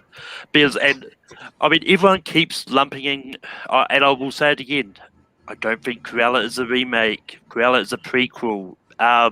Maleficent is a prequel. Well, yes. They're not so much remakes. I don't think this Cruella's skinning dogs. I don't think she's that bad. Yeah. Well, It's as I said, it's remake. getting a sequel. It is. But Who they've also already said that the sequel won't straight up be an adaptation of 101 Dalmatians. It'll be a sequel to this film. So you're right. So remake isn't the right term, but it's the best term, because I'd also lump in like with these types of films, I'd lump in Christopher Robin and Mary Poppins Returns. Like, they're not remakes either, but they're also kind of remakes. Mary Poppins Return is closer to a remake than a sequel. Yeah, I mean, same thing with Dumbo. Dumbo became a sequel more than a remake halfway through the movie. well, I mean, Dumbo, I would still say is a remake, because No, that's a remake. They still retold the story from the animated ones. Right. They just had that. But let me finish.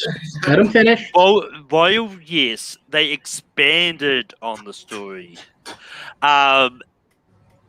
Yes. But they really had to, because the animated movie, and I've just recently rewatched it, it's just over an hour long. Yeah. So they need to expand on that considerably. And Malcolm, since you've just seen it, I believe the pink elephant scene itself is like 5+ minutes. How much of it is racist crows? Because you got to cut all of that out of the story too. There really isn't. I mean, the racist crows pop up, but they're actually not relevant to the story anyway. So True. Isn't there? It's the "I See an Elephant Fly." That's the song, right? Yeah. Yeah. I mean, how they pop up in Who Framed Roger Rabbit, but that really they pop anything. But yeah, obviously you can argue semantics over these films. I don't care. Like, as somebody who doesn't give a shit about remakes in general, like, Disney can keep making them if they want. I think enough of them have been solid enough to warrant it. Like, if that's what they want to keep doing, keep mining. Because honestly, the deeper and deeper we mine, the weirder we're gonna get. Like, for all the weird sexual fantasies Robin Hood has, I would love to see them try and make that in CGI. That's going to be a nightmare and a half, but yeah, I'd love to have you go at it. It's the same time when not going to spoil it, when they try not to do remake, I prefer it, like Cruella. I think the first part of Cruella, without going to spoil it, when they try to connect it to 101 Dalmatians. I think they put the mid-crediting, I won't go into spoiler, but that won't be the mid-crediting ready to the That mid-credit scene was where the movie lost me. I was like, really? Did we have to? I mean, the dots were there. Did you have to draw the line for me too? Okay, all right. So it doesn't make sense to anybody who's never seen Cruella. It does not make sense whatsoever. So, all right, guys. So let's go ahead and move on. And we spoke a bit about Rachel Zegler. So let's go ahead and get into the other things she's involved with, as we got some Shazam news alongside some other DC Projects news. This week, in addition to a couple small news stories, DC also gave us some first looks at new pieces of their new projects, which we'll take a look at now. up first, director Andy Muschietti, through his Instagram, shared a first look at Supergirl's costume from the upcoming film, The Flash. The look shows the S symbol on the chest with a very similar design and look to Henry Cavill's Superman costume, albeit with the upper chest portion being a bright crimson instead of all blue. Following this, a set photo was released showing our first look at Michael Keaton on the film set. Keaton, looking very Batman Beyond in this picture, is shown in a suit as Bruce Wayne in the image. Both of these teases follow Muschietti's previous Instagram teases with the costumes of the other characters, which I'll display now. And these characters, Batman and Supergirl, are a part of a larger ensemble that apparently includes Ben Affleck's Batman and Ezra Miller's The Flash. We'll get to see all of them when the film debuts on November 24th, 2022. Following this, director David F. Sandberg released through his Twitter our first look at the Shazam family's updated costumes going into the sequel. Though we already knew Zach Levi would be back, we had never actually heard official word that the rest of the Shazam family were also set to return. This photo confirmed 4 of the 5 from the first film would be back, with Adam Brody, Megan Good, Ross Butler, and DJ Katrana all being shown in their roles as adult Freddy, Darla, Eugene, and Pedro, respectively. The new addition to this fam is Grace Fulton. Fulton, who played the teenage Mary Bromfield in the first film, was confirmed to not only be reprising her role as Mary, but will also now portray her superhero form, replacing Michelle Borth from the first film. The decision was reportedly done after Borth, who was supposedly contracted to return, became unavailable for filming. Due to Mary being an adult in this film, Sandberg chose to use Fulton rather than cast another new actress. We'll get to see all of them in action when the film drops on June 2nd, 2023. Matt Reeves' The Batman is back under the camera lens. The film is seen in Glasgow, Scotland, with stars Robert Pattinson and Colin Farrell on set.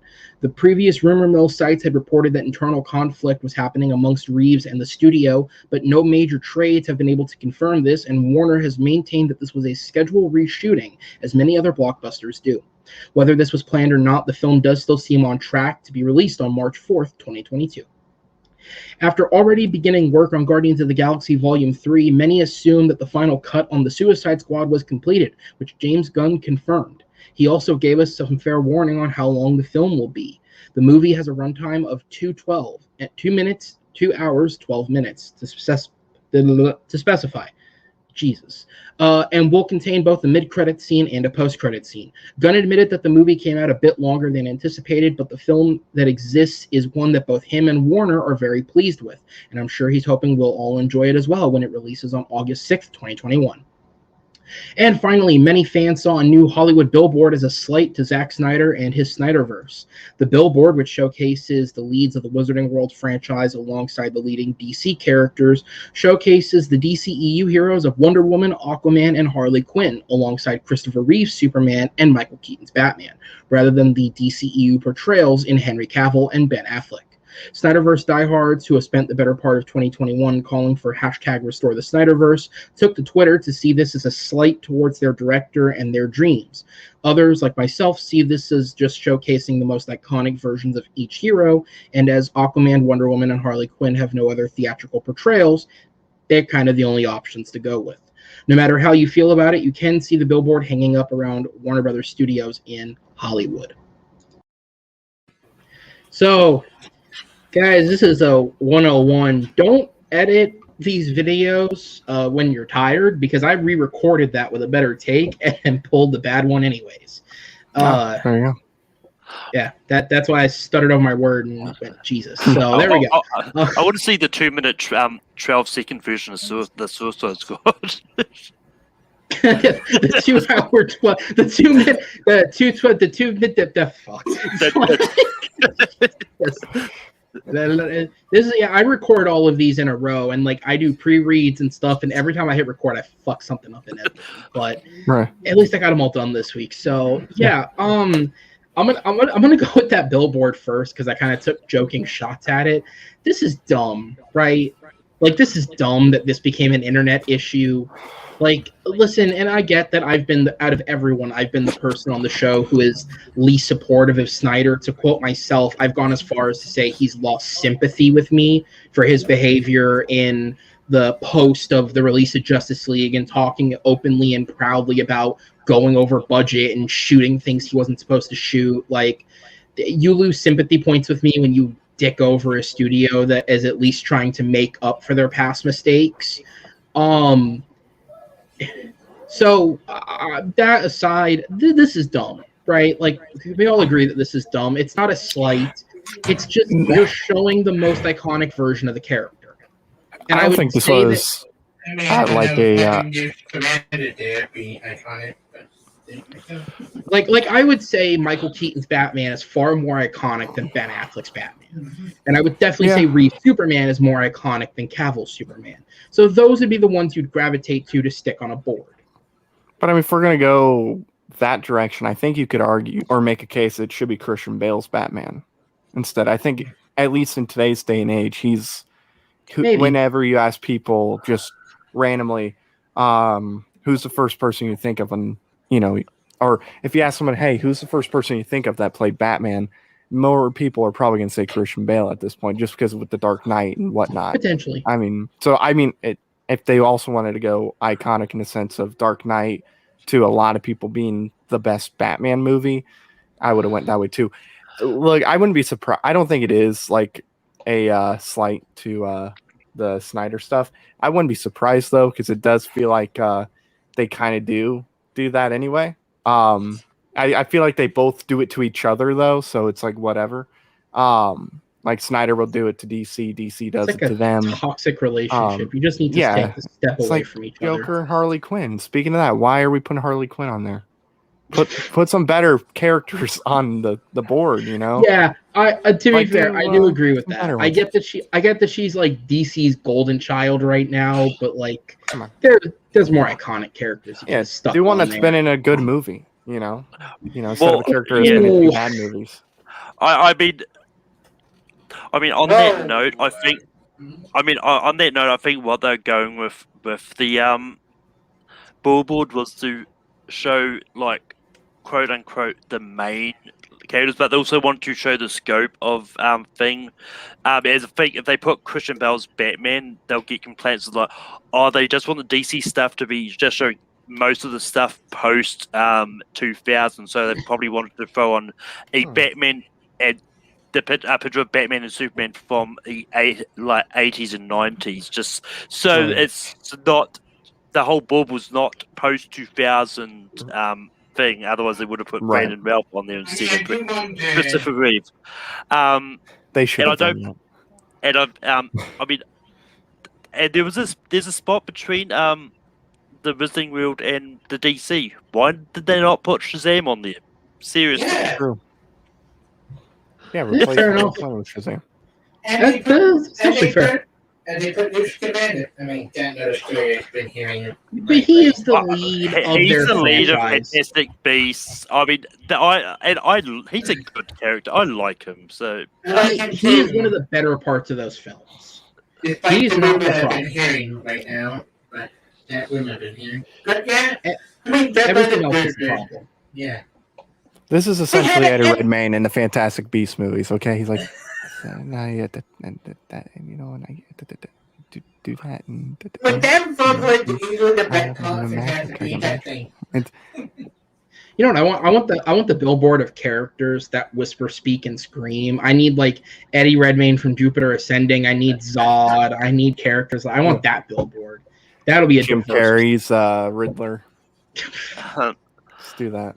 Riddle me this, riddle me that. Who's afraid of the big black bat? But yeah, I mean, to move on, There you go. I really like the picture of the new Shazam suits. I know there's some random controversy over the way that there's like, they're going more dark into DC. They're making it more DC like, making them more dark. Hold on. In the previous recording, go ahead. It's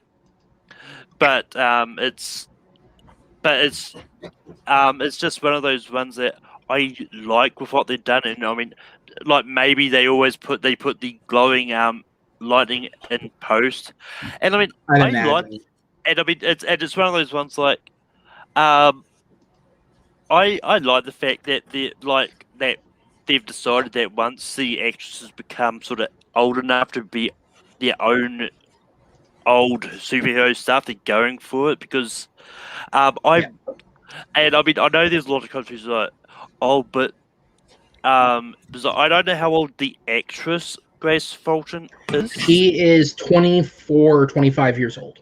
Yeah, because I know there's a lot of people going, if she was that age, she would have been about 22, 21. Right. Yeah, I know For there's her- a lot of stuff going like, if she was around that age while she was portraying someone younger, why not just get her to do her own super persona events? Like, but I mean, and I think it's one of those ones that I think they went for different actors to be the super persona because just so people don't get the fact that like, oh yeah, she must be close to the I age. have Yeah. In the first film, she was still a minor, I believe. That she was, I think if I remember correctly, it's like she was getting ready to go on to college. Yeah. Also, it should be said that this wasn't a plan. This came of circumstance when the original actress became unavailable. So this is just cool circumstance. It's not anything they planned to do.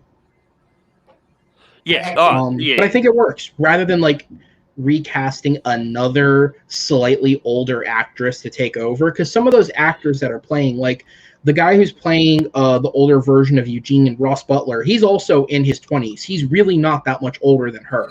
So actors like that, like when you're getting actors that are that age anyways to do some of these roles, it makes sense just to use her. If you're not going to have the first one available, just use her. Who cares? Well, I mean, and then the other thing is to find another actress that looks kind of similar, like her. kind of like Grace Fulton in the first place, and they did a great job finding Michelle. Because I mean, I know when I first watched this, I was like, well, she's the only one that actually is the same one until I realized that it was a different person.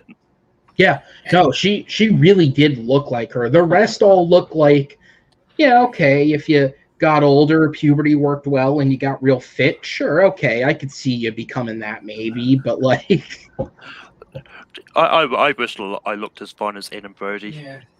honestly, I think Zach Levi's probably the one who looks the least like it. I don't think him and Asher Angel look anything alike, but... Well, I think for most of them, with them of being kids, like, people age in different ways. Yeah, so you can buy into it. Yeah. You really can't buy someone like Grace Felton suddenly aging into a Helen Mirren looking superhero.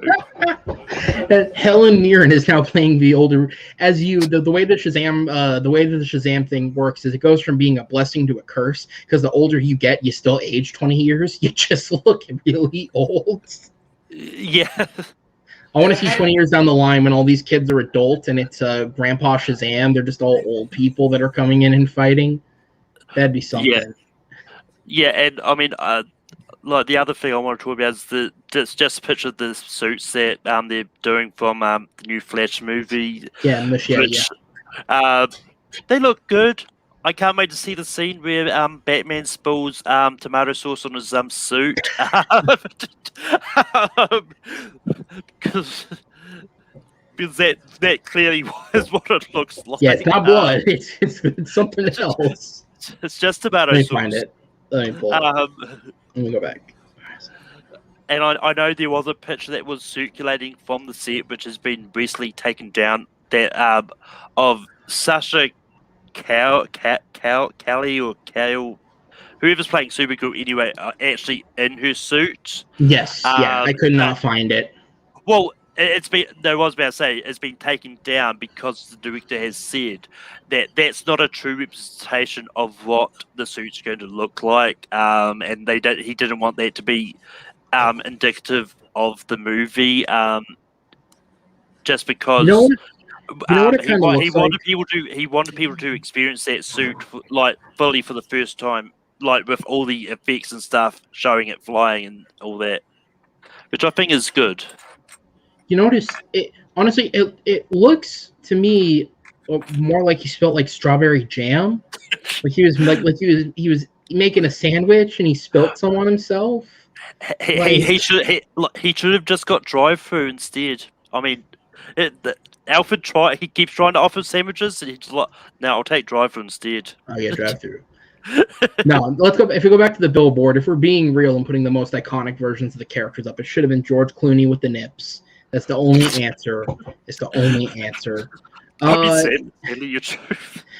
Yeah, before we go ahead and move on, Matt, Chris, because me and Malcolm have been talking a bit more this time. What are your guys' thoughts on some of those set images that have come out? I mean, I am excited for the Flash. I just hope we get it soon.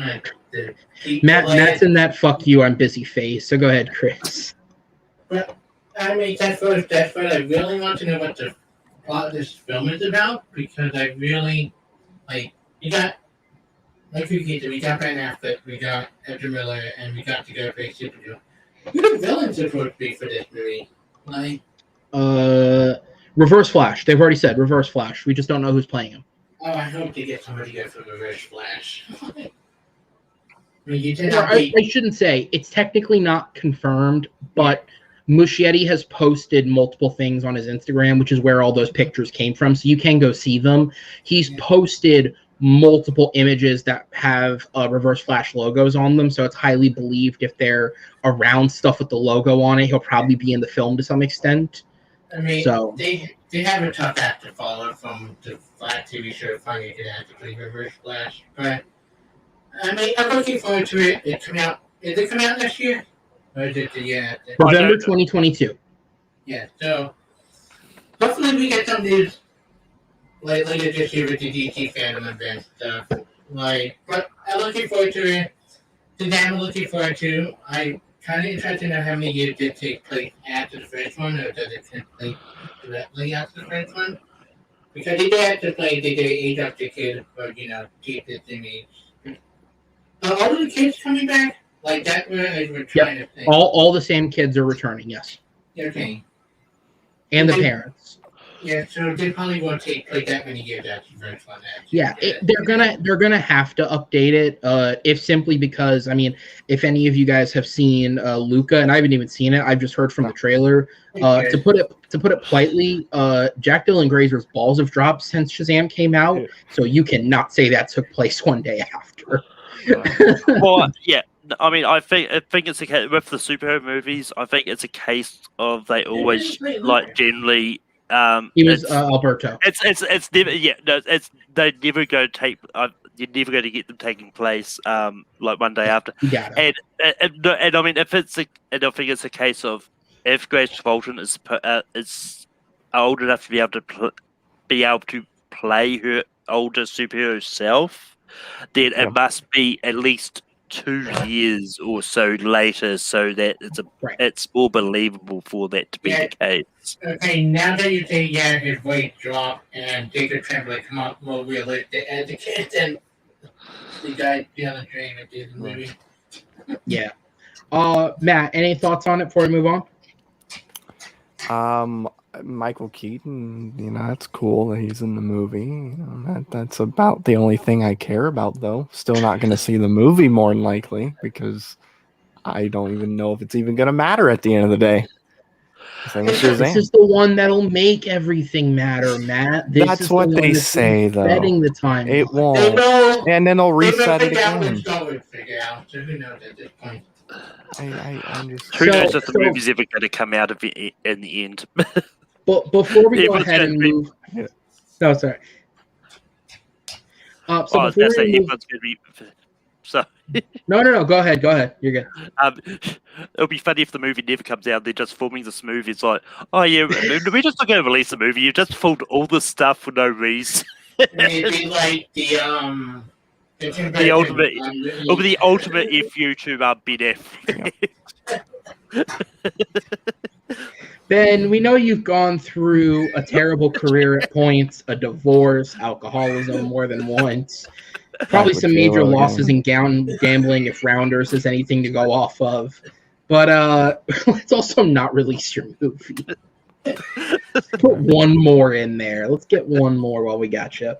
All right, so speaking of Batman, before we move on to the potentially the last topic for the episode, this one can be a quick. I'll just throw it around for a yes or no, basically. Do you guys buy in? Do you guys buy into the? Again, it's been run through all of these rumor mill minor discussion sites. No major trade has really had anything to comment on it. So, do you believe in the rumors that there are issues happening with the Batman and that these reshoots are for that, or do you think it is as planned? There's no issues. Ryan, Every No. movie has reshoots. Okay, The I am deep whole within. go ahead, Chris, and then You go Matt. first. I am. go. I am No, the it's same fine. belief. I don't believe as much as I don't believe the Harry Potter situation going on with Harry rumor about too. So I don't believe in any rumor at the moment. All right, and Matt. No, this whole thing literally started from a Reddit thing where somebody said, I know somebody who was on set and said that it could be a bad movie. So they had to redo it. And, they have to, or they go, and Warner Brothers does not like the movie because it's not connected to the Snyderverse. They take a hit at Zack Snyder. That's literally what the person said that came up with this thing. And for some reason, because, we need stories, I guess, to write and, talk about, this became much bigger than what it would have been if there was a lot of news stories that came out. It literally would have kind of floated like a turd in the wind. And the same rumor, same person said that the Harry Potter movie, the HBO Max rumor came out. Right. I got tired of these stupid rumors.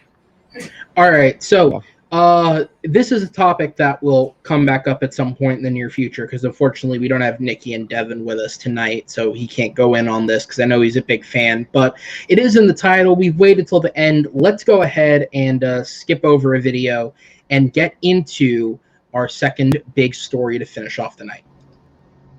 Transformers has been a reoccurring topic over the last couple of weeks. A few shows ago, we actually got into a discussion about the upcoming future of the Transformers franchise, in which we discussed the fact that 5 different films were technically in existence, although no new news had been released on any of them in the recent period at that time. And last week, Devin brought up that apparently on a Transformers fan group, there was pictures shown of an Optimus Prime appearing very similar to his appearance in a Netflix show based around the Beast Wars, being shown headed towards what could be a filming set. Well, this week, Transformers producer Lorenzo Di Bonaventura confirmed that, yeah, that's pretty much what's happening, as the next film in the franchise confirmed to release was Transformers Rise of the Beasts. The movie will be directed by Stephen Caple Jr., the director of Creed 2, and will be based on the previous script that was being worked on by James Vanderbilt, known for Zodiac and The Amazing Spider-Man.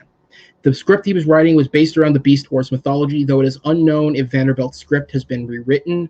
The current version of the script apparently had work done by Stephen Caple Jr. and also involved Joby Harold, who is known for his work on John Wick 3 and King Arthur: Legend of the Sword.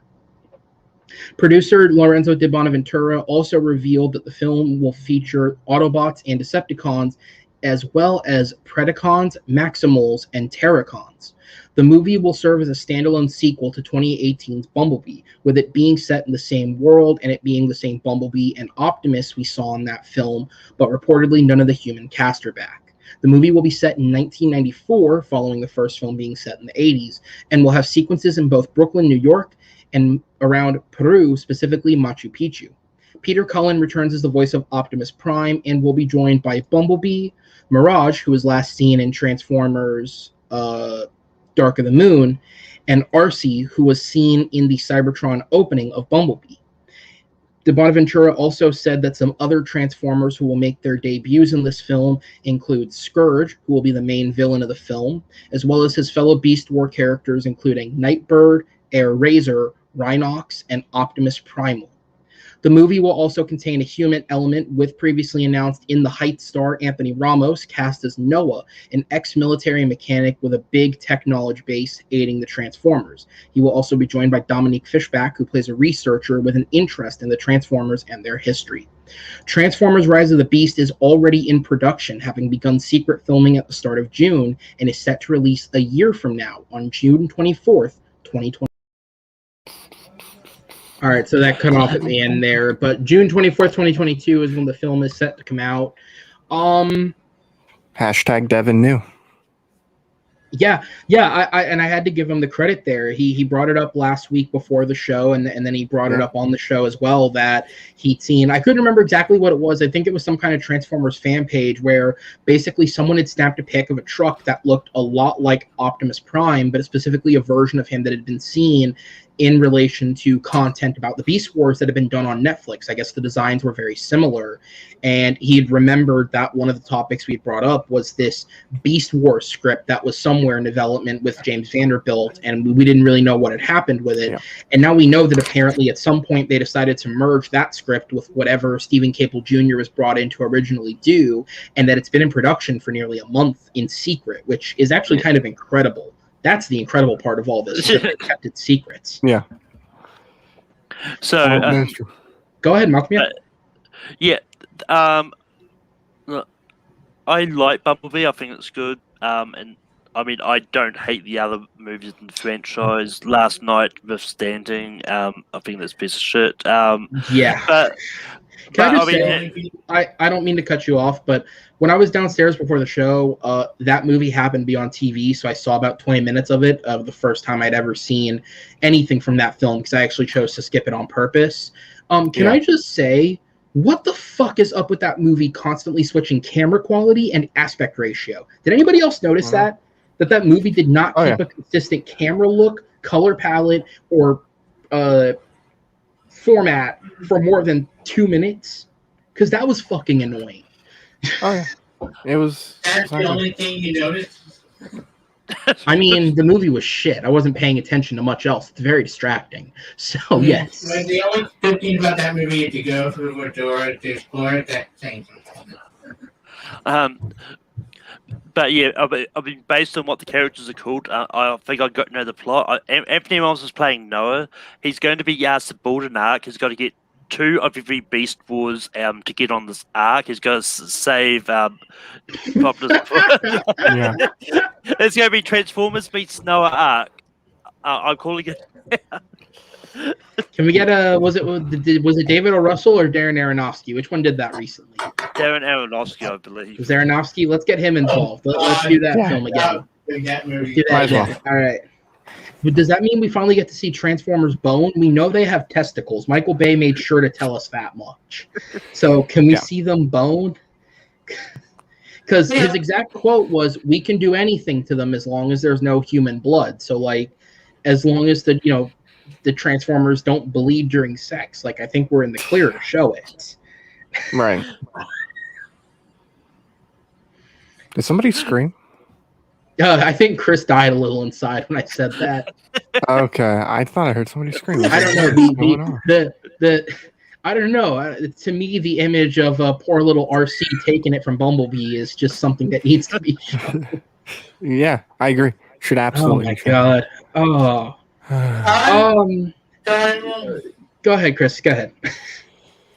Every time you said something like, "Oh, this sounds good," then you mentioned something out there, like, "Ouch."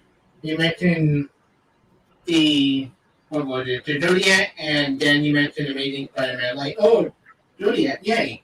Amazing Spider-Man, ouch! And then all right. I wouldn't say it was that bad. And then Rick wasn't the issue.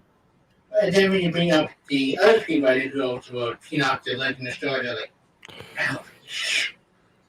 That was like, ooh, because that script was bad for that movie. Now, to be fair, I was just trying to think of 2 off the bat. He also had involvement with Army of the Dead. I don't know if anyone liked that, but he had involvement with Army of the Dead. He was also involved with Edge of Tomorrow, and he's a part of the upcoming Obi-Wan series. So, to be fair, all of his scripts he's been a part of have been team efforts, so I don't know if you can blame him specifically. It's just more about how that team shakes out. Yeah, so, I mean, wasn't it a few weeks ago we talked about The Mummy, and like when you look at the individual filmographies of those writers, it's mostly good stuff. But that movie sucked. It's just because of how it shook out. Like that is what it is. Yeah, but go ahead, Chris. I haven't done a sequel to Bumblebee because I read a sequel to that and a sequel to the Last Night. How bad that was. I like Bumblebee a lot, especially rewatched recently. But yeah, I mean, I love Anthony Ramos, like big in the Hikers. I love him a lot. Adapted from Hamlet to Jane Heights. I love Dominic Fitzpatrick. He's a phenomenal, and Judith the Black Messiah. I wish she had got a nomination because she easily was such a good and Cruella was in the movie. But and I like Creed 2. I like the director. So did hope to it. Just hoping to know Michael Bay-ism to it. And it's a standalone, own unique movie like Bumblebee was, but it's Michael Bay-ism in it. Yeah, and one of the things I saw is people were having a little bit of a freak out because in the official press announcement, Bay's name was attached as producer, but people forget Bay also produced Bumblebee, and that one turned out perfectly fine. I think he's producer in name only, really. Yeah. Bad Boys for Life. Without Bay. Better movie without Bay. So there's been movies. Yeah, that movie was good too. Yeah, I mean, I think he's attached to producer just because, effectively, he did do the original movies that the characters are still based on. Yeah. So I think he still is producing it because they're still essentially characters that he kind of brought to life. Because it's not like changing the looks of the characters in these movies to spite Bay. Right. It's out of due diligence. I don't think, like, as a producer, I don't think Lorenzo Di Bonaventura has any care in the world to smite Bay. Bay made him a shit ton of money no matter what you say about the film, so who really gives an F? I mean, for God's sakes, you took a movie that had a script written in 2 weeks and featured robot balls and took it to nearly $1 billion, and then made 2 sequels that did make $1 billion. That says everything in the world. So say what you will. I have excitement for this film. Unlike Chris, I do like Amazing Spider-Man. I actually really like that film. And Zodiac's a well-written film, so having the writer behind that. And he's also got some misses in his filmography, too. He wrote an Adam Sandler film at one point, so, like, not everyone hits. But, fuck if I know. I just know he wrote one for Adam Sandler. I don't remember it. But it's one of his more recent ones, like maybe one that went to Netflix. So, like... So everyone has misses. You can't hold your misses against someone as well. But I like those 2 films. I like Cable Jr. I haven't seen his indie film. I forget what it's called, but I think it's like The Road or something like that. But I've heard it's good.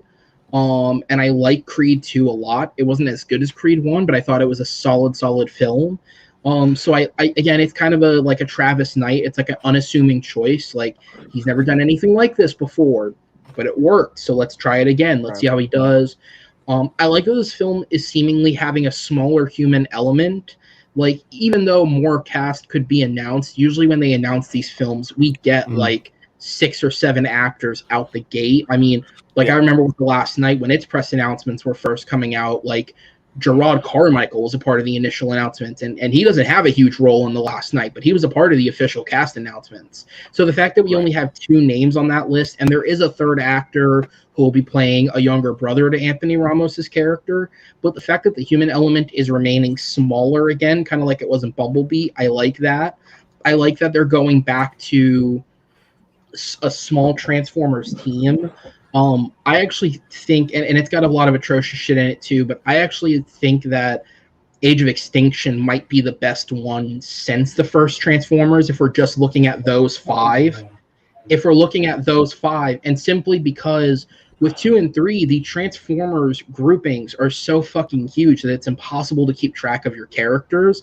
I like that they took it back down to 5 Autobots. It gives you a team of characters that you can at least understand the personalities of and get to know on some level. Now, maybe John Goodman sounding like he's choking on a cock and Ken Watanabe somehow sounding racist, but at the end of the day, at least they're characters you can understand, identify with, and know. So I like that it's a small group. You know, we have 4 Autobots. They say there are Decepticons, but they haven't confirmed who. Like, I don't know if Megatron will be even in this. I like that, you know, they give us a couple of the Beast Wars characters. I'm sure that'll be a little bit bigger in the film. But again, I like that confined element that Bumblebee had as well. It was a smaller human element compared to the previous films. There was a limited number of Transformers, so you could get to know the ones you were working with a little more. So I like that aspect of it. I think it's got a shot. It's got as much of a shot as any of these films have had. And I hope it turns out well. I like Machu Picchu, the idea of doing an action sequence in Machu Picchu. That's an interesting area that we don't really see often in film. That's a cool set piece. Yeah. I mean, God forbid we go to China again or some big alien ship. So let's go to Machu Picchu.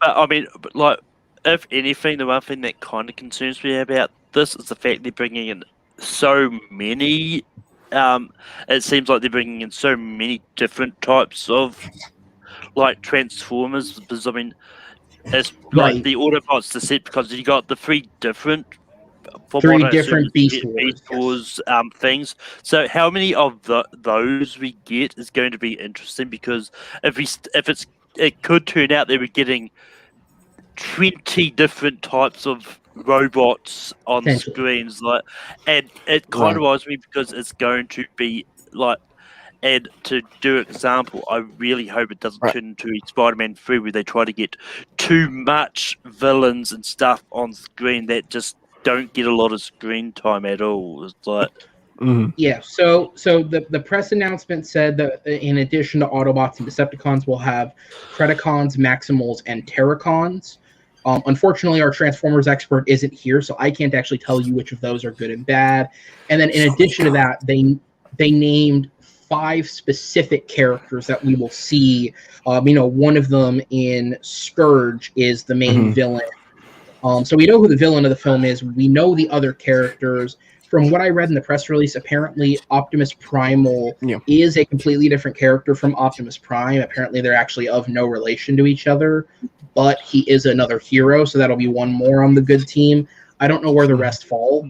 Like I said, I'm going to bring this back up next time we have Devin on, because I think he can give us a real Transformers in-depth look at it and can explain some of it to me, because I think that'll be interesting to hear. But other than that, unless you guys had any other comment or thoughts you wanted to add in, I think we have reached a natural conclusion for our show. Any last thoughts on Transformers from any of you guys? No. All right. So, ladies and gentlemen, that'll go ahead and do it. Any stories or discussions we can get to tonight. Some of them will just get deleted depending on how small or big they are. Some will push into next week and make sure they get done. Yeah. There's a dog barking, so I responded. Okay. But other than that, guys, thank you so much for tuning in and watching. I'll go ahead around the 3 gentlemen that were with me. Here I am, number 4. And that's a shitty film. Chris, where can the good people find you? On your Facebook, you find me on YouTube, you find me anywhere. Got a few matches coming up. And take care, everybody, and treat your center work well, like myself. And Mr. Lay, where can people find you? you can find me on Take 3 and Full Metal. I do a bunch of stuff over there. And yeah. And Matt, where can people find you? You can find me here on this channel. I'm also on After Dark, which, surprise, guess what? This is After Dark, in case you didn't know. Me and Alan also do Cancel the Show.